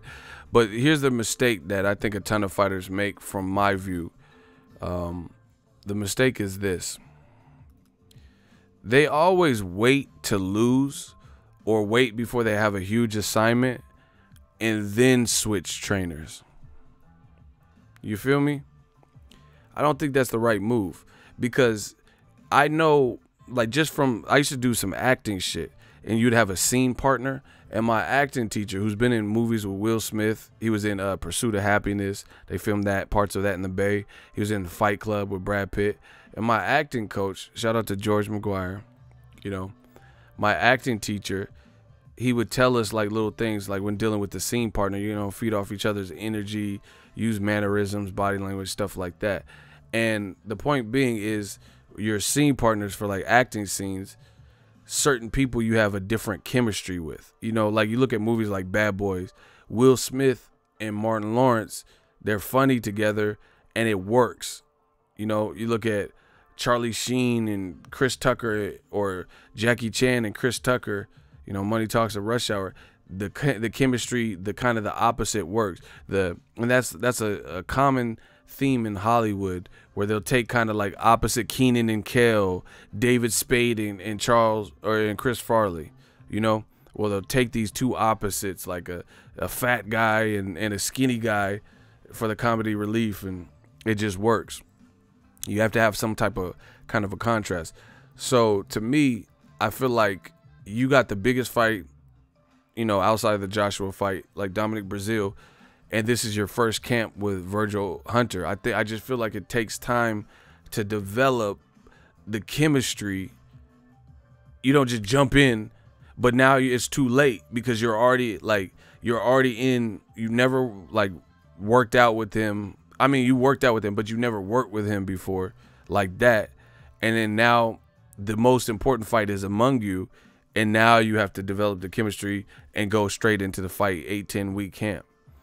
I think the more sensible thing is to not wait till you don't wait till you lose, like Victor Ortiz, you know, losing and then go switching trainers, or Amir Khan get knocked out by Danny Garcia and then going to Virgil Hunter. Thing is, if you want to change or you need to change, you don't think you're learning enough, I think you should do it so you can get a couple in, and then by the time the big fight rolls around, you already have developed some kind of chemistry. Because I've seen like little tandems and like trainers, and it seemed like as they worked together, kept working together, it got better and better, like the performances, because they developed the chemistry. They've been through a couple camps together. You know, like Andre Ward been working with Virgil Hunter since a kid, so they get it. He knows the expectation, etc.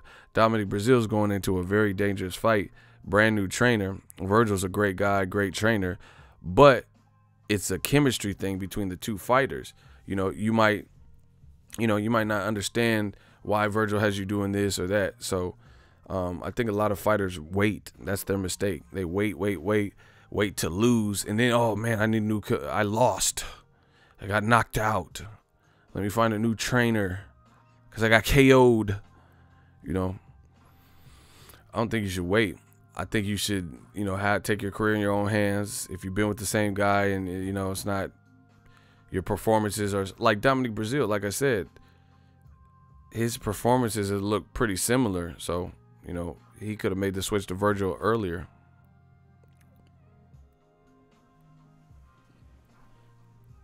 You think Wilder needs new training? Absolutely not.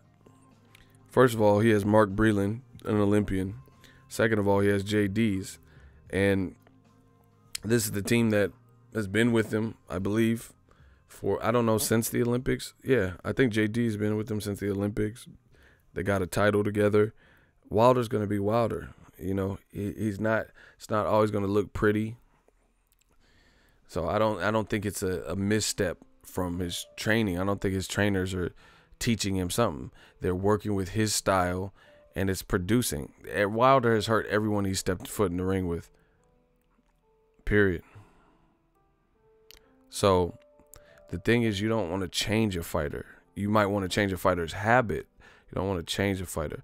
I think Robert Garcia is a great example of this with Maidana. Maidana already had the awkward shit. He already had heart. He already had power. He already had amateur experience. What he didn't have was Alex Ariza, good conditioning, discipline, and a jab. Those are the things in Oxnard when they were there, you know, that Robert Garcia helped add to his arsenal, and he became better. He looked better because he looked like shit versus Devin Alexander. But obviously versus Broner, who's more flat-footed, you know, he did his thing. And, you know, versus Floyd, he gave Floyd a better fight than Pacquiao and Canelo. So Wilder knows at this point he can hurt any man on this earth. Tyson Fury's 6'10" and got dropped like a sack of potatoes, even though he outweighed him 60. Who wouldn't be confident from that? If I knew a guy was 60 pounds heavier than me and taller than me, and I dropped him, you know, almost got him out of there, but a little too late. Too little, too late. Man, I'm like, okay, I can hurt any of these dudes. I don't know how Tyson Fury did it. You know, that Big Bear altitude train, I don't know what he did. But most people ain't doing that. You know? Bro, look at Joshua when he fought Klitschko. The thing is, Klitschko dropped him and let him off the hook. Wilder was still going after it, you know. He was a little bit tired. And he spent probably a little bit, like, it was the 12th round. So I think he spent a little bit too much time, because it looked like Tyson Fury was out of there. I think he spent a little bit, like, energy dancing and, like, really thinking it was over. And I think some of the adrenaline left his body. Like, I'm not making excuses. I really believe this. Like, you have to understand what it is to be a fighter. That, like, you seen a guy's eyes roll in the back of his head. That's what Wilder told me. He said, I thought it was over. I seen his eyes roll in the back of his head, you know. So at that point, I think some of the adrenaline kind of leaves you. It's just like, whew, okay, that was a tough fight. You know, he was outboxing me. I couldn't pull the trigger and land some of my shots. He made me miss. I got him, nailed him, knocked him down. He got back up, but then he's not getting up now. So I think that adrenaline really leaves your body. And, you know, he was celebrating. Because you look at Wilder's face. Watch the replay. Wilder looked like he's seen a ghost, because that was some real-life Undertaker shit. You know, Wilder was, like, dancing. He was like...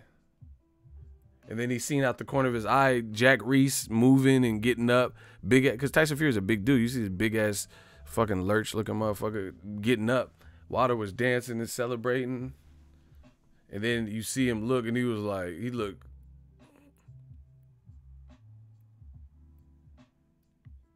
Like, this motherfucker really got up.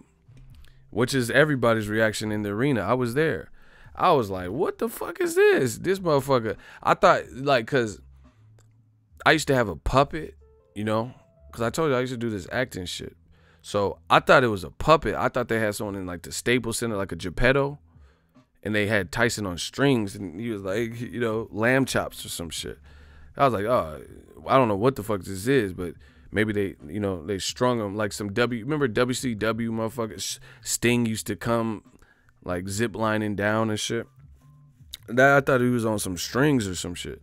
Cause I was like, I know he didn't just get up like that. Everyone thought it was done. That's like Wonderboy or some shit getting up from that Anthony Pettis knockdown and just being like, yeah. Like, what the fuck? So, yeah, I don't think and the other thing is Wilder has crucial power. So he wasn't, I don't think he was, nobody was expecting that. That was weird. You know, Wilder has power that you don't typically get up for. So he, you know, he starts celebrating, but that's a learning experience, you know. I guess there's divine intervention or whatever happened that allowed Tyson Fury to get up and you know, make it out the rest of the round. So he learned from that. Don't burn off your energy, you know, make sure the deed is done. But speaking of, I'm glad you guys brought that up. I'm so disappointed in Tyson Fury. I like Tyson Fury. I respect him, but I'm disappointed. You know, he went and switched sides, and now they're talking about Wilder fight in 2020. Tyson Fury has officially ducked Deontay Wilder. All that cute shit he's used to saying, like, oh, this guy's a wanker, and I'm the Gypsy King, and, you know, quoting rap lyrics, and all that stuff is a dub. Nobody's worried about that, and nobody's buying those types of things. You know, he's a shithouse dosser, and not even good enough to be my sparring partner and all that.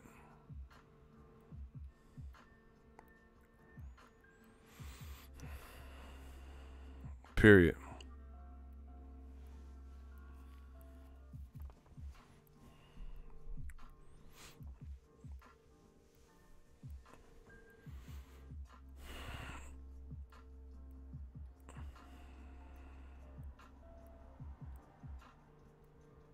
You don't know shit about boxing, bro. It ain't improved like Dillian White has improved. Wilder on borrowed time. Bro, you sound idiotic because Dillian White, I fuck with him. I like him. But let's be real. Dillian White he got knocked out by Anthony Joshua. Fact. Wilder's undefeated. Fact. Dillian White hasn't faced the echelon of competition that Wilder faced in his last 3 fights. Guys like Bermane Stavern in the second fight, a guy who went the distance with him, then Luis Ortiz, King Kong Ortiz, and then Tyson Fury. So we don't know where Dillian White would be if he was fighting that caliber of opponent, because that's not what Eddie Hearn put him in.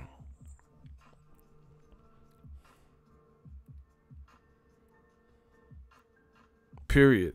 So that's not a fair or safe comparison. Talk about Dillian White has improved so much. The way to tell if somebody has improved so much, like here's an example. We're going to see if Amir Khan has improved so much because the last person, the elite that he fought, knocked him out, which was Canelo.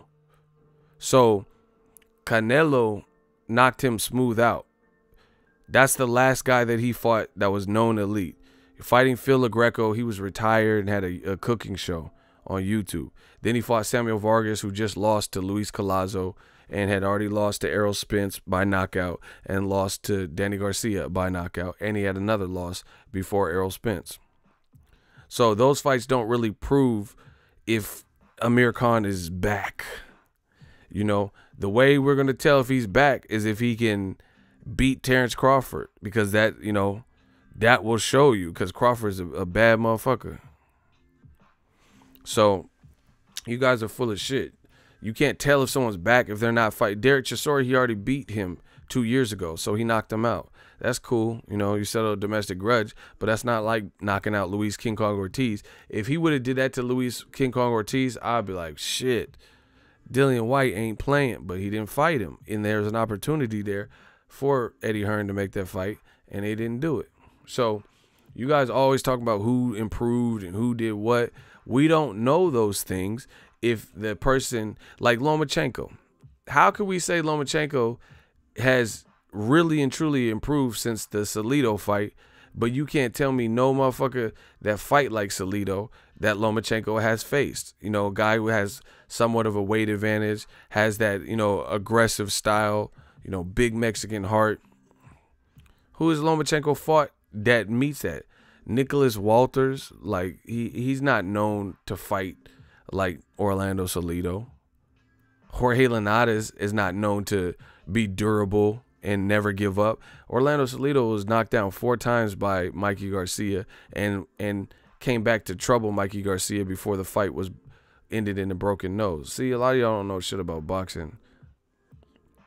Salido got heart and he got experience.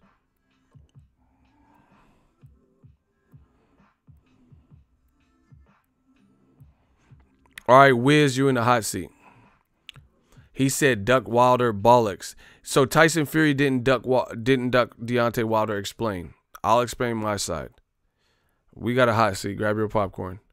How didn't Tyson Fury duck Deontay Wilder?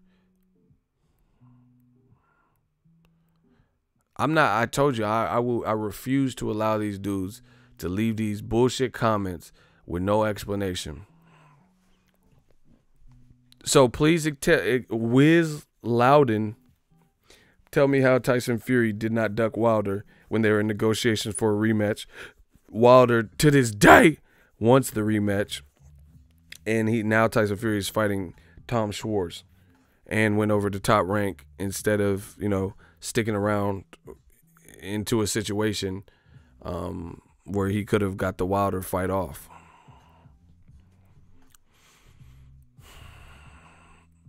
It's a duck. That's the real boxing fans know what it is, but that's why I'm not going to allow motherfuckers to come in and try to save face. There is no saving the truth. We are only worried and concerned about the truth. So if you up here lying, then you got to go. So Wiz Loudon, you said it's bollocks. Tell us why it's bullshit. Tell us how Fury didn't duck. State your case, gangsta.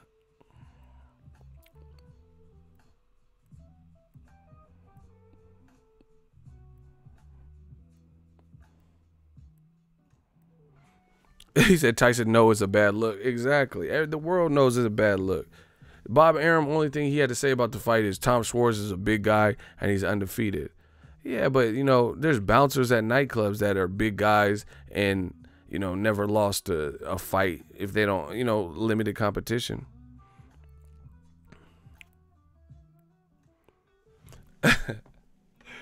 I love it. Eagles Army. See, that's what I said. We don't settle for the bullshit.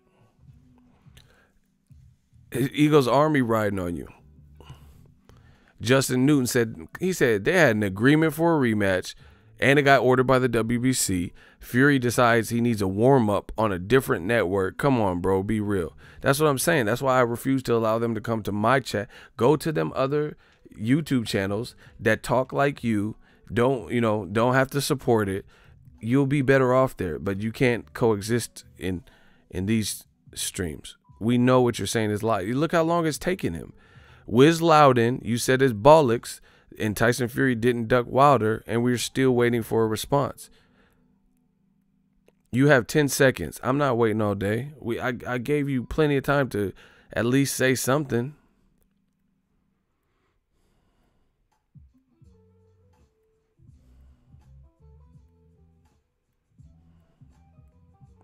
Nelson said it's an obvious duck. That's what I'm saying. Loudon's the only one in here who's not recognizing, and he refuses to tell us. 8 seconds. He refuses to state his side of the argument as to how or why this wouldn't be classified as avoiding or ducking the opponent. He said they're playing dumb. The ESPN commentary tonight was disgusting. Oh, I didn't even hear it because I was watching the UFC shit. On Tim Bradley and Andre Ward playing the game. I don't know what they said. Eddie Hearn even said Tyson Fury ducked. And he said the Tom Schwarz fight was a terrible fight, which I agree with him. Look, Solar Encoded is from the UK. He says, I'm British and I'm disappointed in Fury's choice. I mean, what the fuck is he doing? That's what I'm saying. And you see, there's nothing wrong with being factual. Hey, block this dude. I'm tired of it. They always do these drive-bys. Oh, bollocks. Wiz Loudon, shooters, get rid of him. I told you, I'm not allowing them in my chats. That's it. It's settled. If you just come, leave. He said, oh, well, if Eddie Hearn said it, now you want to respond. Get him out of my chat, please. because he didn't even respond to my question. So I knew you was in here. You were hiding for your life, you know, praying my shooters didn't see you. And now Box Watch TV got you. And then he's going to run off and go to another channel. Oh, man, Ego just blocks everyone. No, I refuse to allow you guys on my channel who are just saying insane things. And then the moment you're asked to explain, that's all we want, explain how it's not, and you're hiding. And you know I'm asking you a question. You know you just said it. You know the fans are waiting for your explanation, and you're hiding. You're under the bed and refuse to tell us, but you can respond to somebody else for some trivial, you know, argument. Stop it. The world knows what it is with Tyson Fury. Bro, this is what I'm saying. It's insane what they do to black fighters. You know, if the roles were reversed, Freaky Friday, and Deontay Wilder came off a controversial fight, which the first one to people, you know, could have went different ways. So controversial fight, was in negotiations with Tyson Fury, right? Was in negotiations with Tyson Fury. Then on top of that, he didn't tell Tyson Fury's team that he was thinking about going to ESPN. Then he announced it to the world, and, you know, Tyson Fury had to learn through social media, and they're doing a press conference. Then he started talking different, pulls out of the fight. His own team is saying, hey, we want 2 tune-up fights, and we'll probably fight, you know, Tyson Fury in 2020. And you guys you mean to tell me that's not a duck? Come on, man. You guys sound crazy. Bob Arum, I'm going to do a video about it. That's what I'm saying. New media, we too equipped. We too in tune. Bob Arum did a video with World Boxing News. I'm going to do a video about it. He says their idea is to have Deontay Wilder fight twice on their platform and then to get together and do a pay-per-view fight, ESPN as the distributor. Right? He said, assuming if Fury wins versus Tom Schwarz, he'll have another appearance in the United States.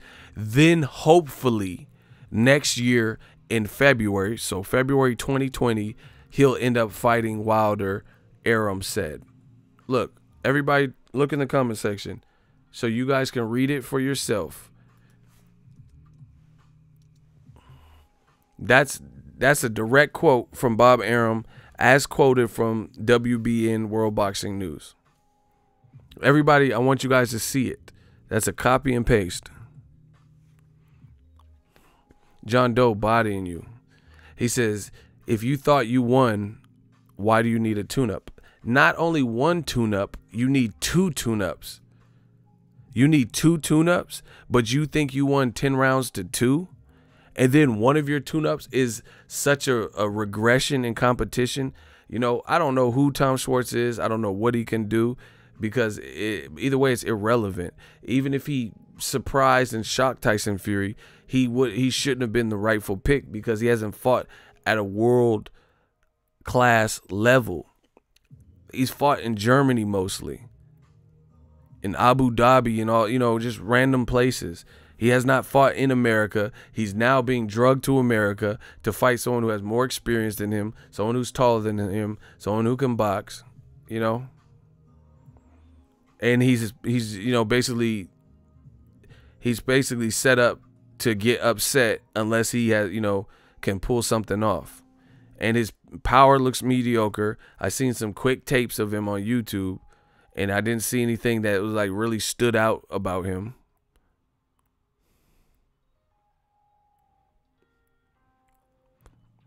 Hey, no. Hey, I'm not mad at Fury, though. You're not block. Listen, I'm going to give you an opportunity to wave the white flag, bro. You don't want to go there with Ego's army.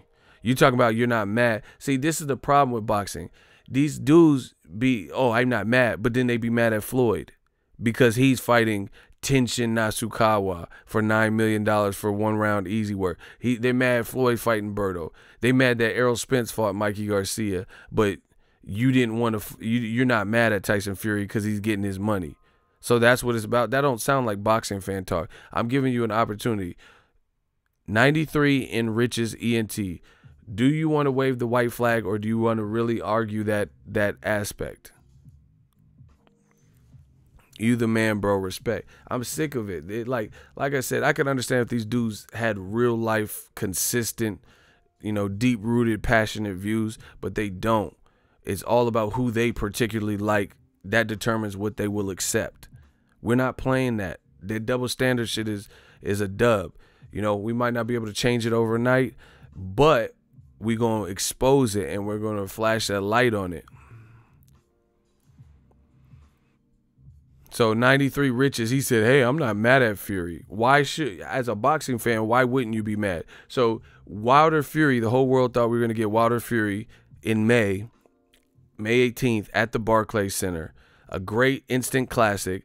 And Tyson Fury took money, which he said he didn't care about, and he's fighting Tom Schwarz on a different network. And you talking about I'm not mad at that. Is that really what you want to do right now? Give 93 in 10 seconds. If he has not replied to yes, I want the hot seat, or wave the white flag, clap him. Because it's bullshit what they're trying to do, and we're not allowing it. Not on my channel. Talking about, oh, I'm not mad at him. He's getting his money. Yeah, Floyd's getting his money too. Fighting Conor McGregor, and motherfuckers is mad at that. Shooters, keep counting.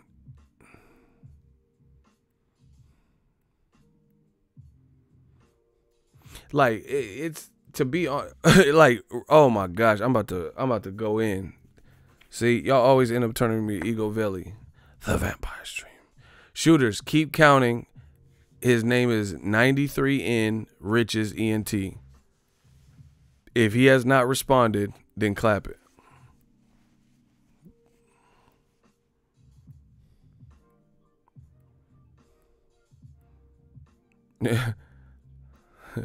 Nelson doing a countdown.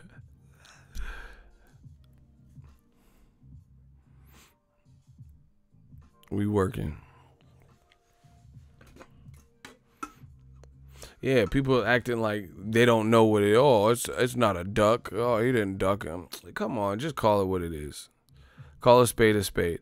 And the reason it's disappointing is because everybody respected Tyson Fury for what he said he was about, and that's like true Gypsy King. He stepped up when Joshua didn't. And everyone gave him credit for it. It's like me and a group of guys doing dirt together, like they do a crime, we get busted, and then the person seems solid. Like they talk to the first group of detectives and they don't snitch on anybody. And you're like, oh shit, this person's solid. Like they're not gonna turn on anyone. But then they talk to, a different detective, they bring in a different detective, and then they actually snitch. And I'm like, oh man, this is not who I thought it was. Like I thought we had a solid one who wasn't gonna rat.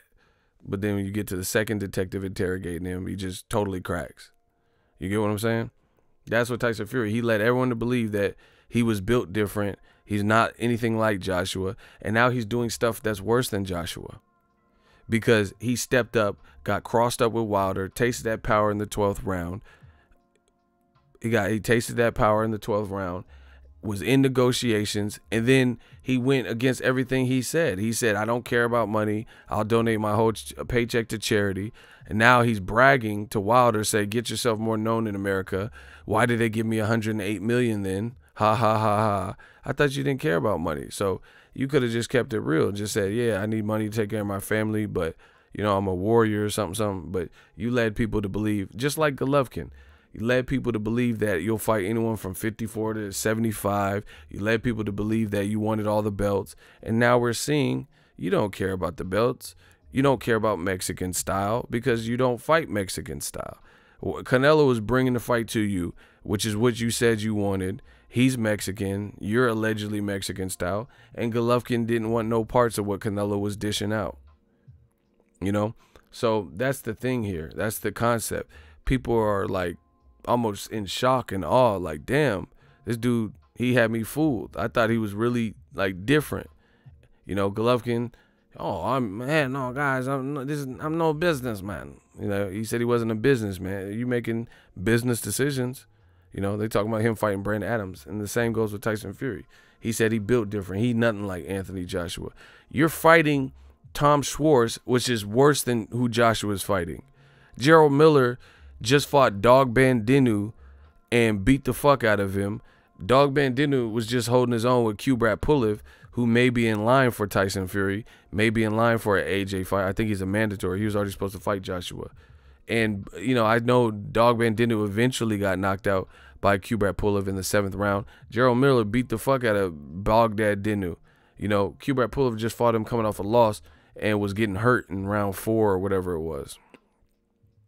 So, yeah, you said you're not like Joshua. You're actually worse because Joshua's at least fighting an undefeated fighter, you know, that people know of. Not an undefeated fighter who's never, you know, and Gerald Miller's fought around the world because he was a kickboxer before that. Tom Schwarz is literally, he's local. You know, he's fought local domestic talent in a small, you know, community. He probably fought people from Hamburg, Germany, and, you know, a couple places. And, that, you know, that's it. So, yeah, he's fighting. And people complain, oh, why is Wilder fighting Dominic Brazil? Duh, because this is mandatory. And at least we know who the fuck Dominic Brazil is, unlike Tom Schwarz, Tommy Boy, you know.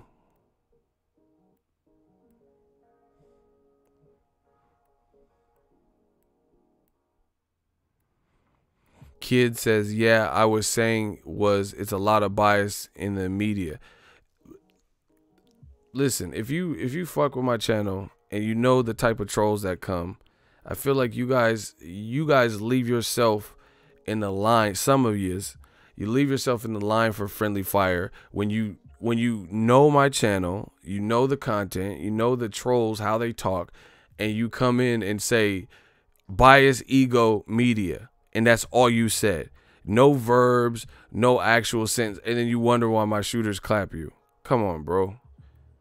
You think you at least use a complete sentence. Like, you didn't say like, oh, there's a lot of biased people in the media. Good job, ego. Or, you know, I don't need a pat on my back. I'm just saying, you literally, I know who you're talking. I remember your other account. You said bias, ego, media. And then you got clapped by my shooters. And now you're trying to save face and switch it and say you meant something different. Bro, you guys got to start sounding it out. Throw a couple verbs in there, maybe some adjectives so people can understand what you're saying. Otherwise, you look like you're trolling. And I think you probably were trolling, and you're just mad that you got caught by my shooters. Now he says, I wasn't saying you was being biased. I'm actually agreeing with what you're saying. Well, you should probably put more than 3 words. Bias, ego, media. Like, what does that sound like? Let's do a vote. What does that sound like to anybody? Does that sound like a troll comment, or does that sound like he's in agreement with what we're doing over here in New Media? His comment said bias, ego, media. Like, come on, bro.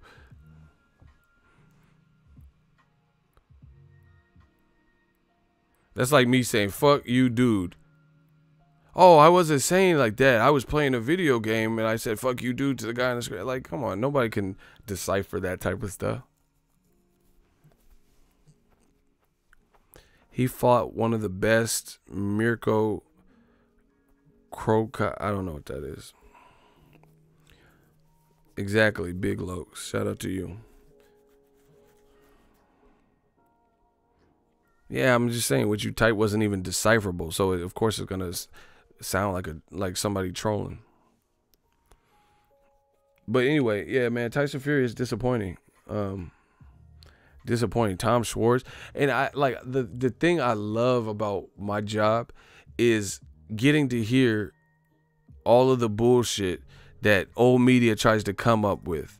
You know, and this is why we're winning. You know, old media will say, oh, Errol Spence gets no credit for beating Mikey Garcia. And, you know, they'll rank Tyson Fury #1 heavyweight because he had a draw and he got destroyed in the 12th round by Wilder. But still, some way, you look at these ratings from Ring TV and ESPN, they rate Tyson Fury above Wilder. Fine, okay. So you should be fuming finding that the guy you picked #1 heavyweight or ranked higher than Wilder don't want no smoke and don't want the rematch. But they ignore it like they always do. This is why old media is going down. I promise you. We're going to keep exposing. Guess what, people? New media is here. We're controlling the scene. This is a hostile takeover, you know, whatever you want to call it. Bring reinforcements because it's going down. Notice, I seen the thing. Ring TV, guess where they put Errol Spence? In the top 5 pound for pound. These things didn't always happen. They put Ronda Rousey and shit on the Ring magazine cover. Now they're actually putting, Errol Spence in the top 5 and actually giving him some credit. I'm telling you, we set the standard. We're making it so hard for people to breathe out here where if you don't keep it real, you're going to be the oddball. You're going to be you're going to get the short end of the stick. You're going to be the minority in the equation because so many people have already seen the truth and heard. Shout out to Anthony Griffin, $2 super chat. We're making old media the minority, finally, because before we were always outnumbered by the level of like ignorance and racism and just different double standards in boxing. Now we got the juice. We got the power. And I'm showing you guys that.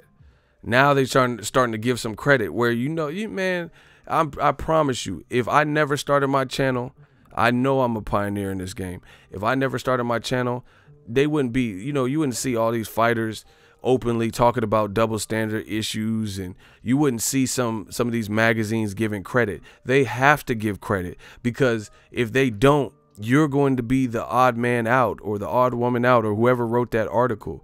You're going to look like the buffoon. You're going to look crazy like they always do. Oh, Lomachenko's #1 pound for pound. He's good. But then how do you justify him, looking the way he's looked versus Linares and Pedraza, but you say he's way more skilled than Muhammad Ali? He's way more skilled than Floyd. He's way more skilled than Terrence Crawford. You say Tyson Fury, you rank him based on a draw and almost getting paralyzed in the 12th round or whatever. He said he couldn't feel his legs. You rate him over Wilder. So I can't wait to see what old media has to say about Tyson Fury. The guy you said is now ranked better than Wilder, jumped out of negotiations for a Wilder rematch, switched networks. Wilder still wants to fight. There's a new found obstacle because Tyson Fury left, and now he's fighting a guy who's not even in the top 15 running around, and he's like, I'm the lineal champ, and you need to fight someone, or I'll rematch you when you build up your worth and your profile in the U.S., but you're trying to fight a guy from Germany that no one's heard of in the U.S. So I can't wait. I love these moments. I love them. Shout out to Marcus Wall, super chat. Appreciate you. I love these moments because now it's our time to shine. I can't wait to see how they justify this. How they justify Tyson. And then on top of that, the guy that says, I won 10 rounds to 2, Tyson Fury, easy work. The guy that says, I beat your ass, I won 10 rounds to 2, won't, won't, won't. He's the one that needs 2 tune-ups. This is not making sense, people. I sent you the quote. If you guys didn't get it, I'm putting it back. It's in the comment section right now. That's a quote from World Boxing News, Bob Arum. Bob Arum told you, he told you specifically, ESPN wants Wilder to take 2 fights on their network, not against Fury, and they want Fury to take 2 fights. Presumably first one is Tom Schwarz that no one's ever heard of, and then whoever, Kubrat, Pulev, probably not Dillian White, but maybe, and then in February 2020, a random month, they want to fight Wilder. So everybody says Wilder is not good. Wilder has chicken legs. Wilder is sloppy. All Wilder has is power. Wilder is a buffoon. He's an idiot. Should have took $100 million. Wilder is not, he slaps when he punches. Wilder's not this. Wilder's not that. Tell me why Wilder is having such a hard time lining these guys up. If he's that bad, certainly someone should be stepping up. Anthony Joshua, Tyson Fury, Povetkin should have never failed a drug test. Andre Wawowski or whatever his dude, Polish dude, he shouldn't have failed his drug test. You know? How come? Why is he having such a hard time? Tell me why he's having such a hard time lining up a fight. You know, he can't get. Tyson Fury stepped up. Credit to him for one fight. Then, in the midst of controversy, he ducks and dips out, and then says, "You know, we ain't settling this till 2020." Wilder is the king of 2020. Nobody wants to fight him until 2020. Joshua told you that, and now Tyson Fury's team is telling you that. Nobody wants to fight Wilder till 2020. He certainly can't be that bad. Joshua told you in 2017 that he'll fight Wilder in 2018, 2019, or 2020 when he feel like it. Now Tyson Fury's camp, one of his new U.S. promoter, Bob Arum, is saying February 2020. Like, damn. December 2018, y'all fought in an instant classic. Now you're talking about Tom Schwartz. That's what I'm saying. If you have the complexion for the protection, you know, they want to give you every tool you need to succeed and I guess hopefully win. So they want to make sure Tyson Fury is as ready as he's going to get, which is bullshit. Floyd Mayweather would be crucified if he did this after the Castillo fight. Crucified. Jose Luis Castillo, the first fight, good fight. Floyd was on HBO, Castillo was on HBO. If Floyd was in negotiations for an immediate rematch with Jose Luis Castillo after a controversial first fight, and then Floyd Mayweather at that time was like, man, fuck y'all, Showtime Boxing, that's my new home. They offer me $108 million. Nobody would be hearing the $108 million or this, great payout from Showtime. They'll be like, Mayweather's a fucking duck. Mayweather skipped over to Showtime, broke the negotiations, and went over there. And then on top of that, Mayweather went over there and he fought Mike Arnautis on Showtime. He went over there and fought just some red Phil LaGreco or some shit. Or I can't even say them because they're more known than this Tom Schwartz guy. He fought Jiminy Cricket or some guy we never heard of that never fought outside of Turkey. Come on, you guys would murder Floyd. You guys, stop playing with me, man. Floyd beat Pacquiao the same year, closed his Showtime contract with Berto, and y'all motherfuckers was pulling out your hair. Oh, Floyd, he ruined his whole 20-year career because Berto. Shut the fuck up. Talk about Floyd ruined his whole legacy and career. You guys are full of so much shit. You guys are straight porta potty. His whole career. You see, the motherfucker have a 20-year career, 21-year career. He ruined his whole career because he closed his Showtime contract with Berto, or because he fought Tenshin or Conor McGregor. His whole career is a bust. But, Golovkin's talking about fighting the contender contestants. Tyson Fury ducked the rematch and talked about fighting Swastika or whatever the fuck the dude's name is. Tommy Boy. Stop it. Y'all would lose your fucking mind if Floyd did this in the Castillo. But guess what? Floyd didn't do that. Floyd manned up. 8 months later, he fought Castillo.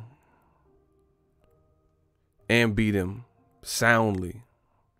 And he fought Castillo with the fucked up rotator cuff. Tyson Fury was in, good shape. Went to Big Bear Chain. He was at a decent, weight similar to the Klitschko fight. He outweighed Wilder 60 pounds and still nearly got slept. He said, get him. Method Man, how high voice. Bro, I'm bodying old media. Y'all gonna get this work. It's that easy for me. So like I said, Wilder and Luis King Kong Ortiz in the heavyweight are in a protected class because no matter what anyone says, it seems to be mission impossible to get work. Like, okay, fine. you know, as much as I want to see Wilder Fury 2, you don't want it to happen. Tyson Fury can't fight Dillian White, Luis Ortiz. They're not technically, they both have losses when they fought for titles. So they're not technically in the same boat as a Wilder, a champion. So that's a good comeback fight. He can't fight someone like that. You know? Like, this is like almost blasphemy that what they try to do. This is sad, people. People criticize Errol Spence for fighting an elite guy like Mikey because he was smaller. Tyson Fury, he's fighting someone in his division, but he's also fighting someone who's inexperienced that no one's heard of. After not taking the Wilder rematch and getting involved in a deal, which you knew their game plan was to not make the initial Wilder. You had to have talked about it because you were in negotiations with Wilder. So you knew the game plan was to not fight Wilder for all of 2019. It's looking bad. You motherfuckers mad at Danny Garcia. Oh, Rod Salka. This is worse than Rod Salka. How is this any better? How is this any better than Rod Salka? The names actually sound like they went to school together. You know, Tom Schwartz and Rod Salka. This sound like, you know, kids in the same math class. This ain't no better. But y'all give Danny Garcia shit. Danny Garcia's resume is cool. He got a real good resume. Age 31. A real good resume. But y'all focus in on that Puerto Rican kid. You focus in on some Rod Salka bullshit. Like as if that defines his whole career. Like as if he didn't beat Lucas Matisse when y'all dumbasses said Matisse was going to knock his head off. As if he didn't beat Eric Morales, a Mexican legend. As if he didn't beat Zab, you know, in a tough fight. Come on, man. Tyson Fury, Tom Schwartz. Where's Soulja Boy? Schwartz? Tiger, like, come on, and I can't wait to see what old media says. You guys said you rate Tom. Listen, this is how I know the game is fake. ESPN, Ring TV, they rated Tyson Fury higher than Wilder after the draw. After a draw, you rated Tyson Fury higher than Wilder. So with that being said, why would you not hold the guy you think is higher up in the heavyweight totem pole? How is he not being held to a higher standard? Because in your mind, he's better than Wilder. That's why you ranked him above Wilder. So the guy that's better than Wilder, the lineal champion, is not held to a standard that you would hold Wilder to. Because they say, oh, why is Wilder fighting Brazil? Despite the fact that it's his mandatory, despite the fact that Tyson Fury just ducked him, despite that Anthony Joshua didn't want any work with him. So why, again, are you holding the guy you ranked under Tyson Fury to a higher standard than the guy you say is better than Wilder in Tyson Fury? Oh, my God. You guys are getting punished. This is brutal stuff. Showtime Anthony Pettis. We turning lights out. Like it's ugly for you guys. I feel like Muhammad Ali. Like, you know, Wesley Snipes and White Man Can't Jump. It's pretty. It's so pretty. These dudes is getting punished. Period. You know this don't make sense. Like I said, Tyson Fury, he talked about all this shit about Joshua too. Oh, Joshua's not this and this. Joshua's fighting someone better than you. Gerald Miller is certainly better than Tom Schwartz. It's a more anticipated fight than ESPN. And ESPN talking about it's a U.S. exposure fight. How much of an exposure fight is it when neither guy's from the U.S. and definitely the other guy doesn't have any type of dealings in the U.S. or really any fan base that we know of? It's looking shaky for old media, man. It's looking shaky. Everyone knows what it is. You guys can try to deny it and get your money, Tyson Fury. These little side comments, that's cool. He can get his money, but like I said, we're going to see how that plays out for him. Shout out to Baltimore. You know, Tom Schwartz, this is crazy. Like, really, if you think about it, I'm not even being facetious. I swear to you guys, I'm not being funny. F.A. Ajagba is 25, maybe. He has like 9 fights. He's fighting better competition than Tyson Fury. He just fought Amir Mansour, who, you know, fought Gerald Washington, Steve Cunningham, and was really beating Dominic Breazeale before he got an injury, the guy that Wilder's fighting, Efe Ajagba has 9 fights and is like 25 years old. Fury's pushing 30, is coming off of an instant classic with Deontay Wilder, a lineal versus WBC champion title fight, and he's regressing to a Tom Schwarz, you know, undefeated. You can't just sell me someone because they're undefeated. There's a lot of guys from, you know, certain countries that are undefeated that would like I guarantee you there's a guy in the UK right now that's a welterweight that is undefeated, and you put him in there with Danny Garcia, Errol Spence, they're going to get their brains beat the fuck in. You know? So the undefeated shit don't impress me. You can be undefeated if you ain't fought nobody. Like, what does that mean? That's like a NFL team and they're in a weak conference, you know, so they beating all the teams, or like, you know, a local high school team, and the other high schools are a lot smaller and they don't have any good players. Yeah, that's cool. But then when they start getting to the regional shit where the high school team has to play like out of state competition or something greater than their immediate surroundings, then that's when it gets real, and then you'll see how good they really are. Man, real talk, Efe Ajagba is fighting a better name, beating Amir Mansour than Tom Schwarz, because we've at least seen Amir Mansour. We know he has power. We know he's been pretty tough, and Efe Ajagba knocked him out. I'm not saying I wanted to see Tyson Fury versus Amir Mansour, but I'm just saying we're talking about a guy with 9 fights. 9 fights. Like, bare bones minimum. Why didn't Tyson Fury fight Joseph Parker?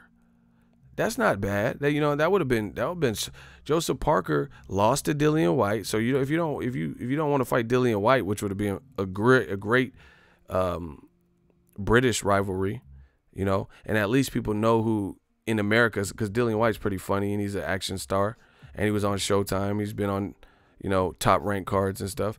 He's supposed to be coming to ESPN. So if you don't want to fight Dillian White, maybe at least fight the guy Dillian White beat, who's a former champion, Joseph Parker. I'm telling you, that Wilder power must be for real, because they're not taking no chances. They're not taking no chance. They don't want him in there with no type of, you know, seasoned vet. They put him in there with someone just with an undefeated fight, you know, record, so people could be like, oh, he's undefeated though. Yeah, but he's undefeated against who? You know, Joseph Parker's not undefeated, but he fought Andy Ruiz. You know, Razko Jano, who Daniel Dubois and Luis King Kong Ortiz later fought. He fought Dillian White, fought AJ, so he's still more experienced. So I don't care about an undefeated record if you ain't fought no one. Joseph Parker's at least been around the block, and he bounced back from the Dillian White win. He had a knockout in New Zealand, I think it was, you know. So, yeah, he has some losses, 2 losses or whatever, but he also has more experience. You know, losses can be experienced too. They want to praise everyone but American black fighters. Man, y'all know what it is. Anyway, that's my time. The Vampire Stream. We're going to keep talking about this. I tell you, old media ain't outworking me. So, buckle up.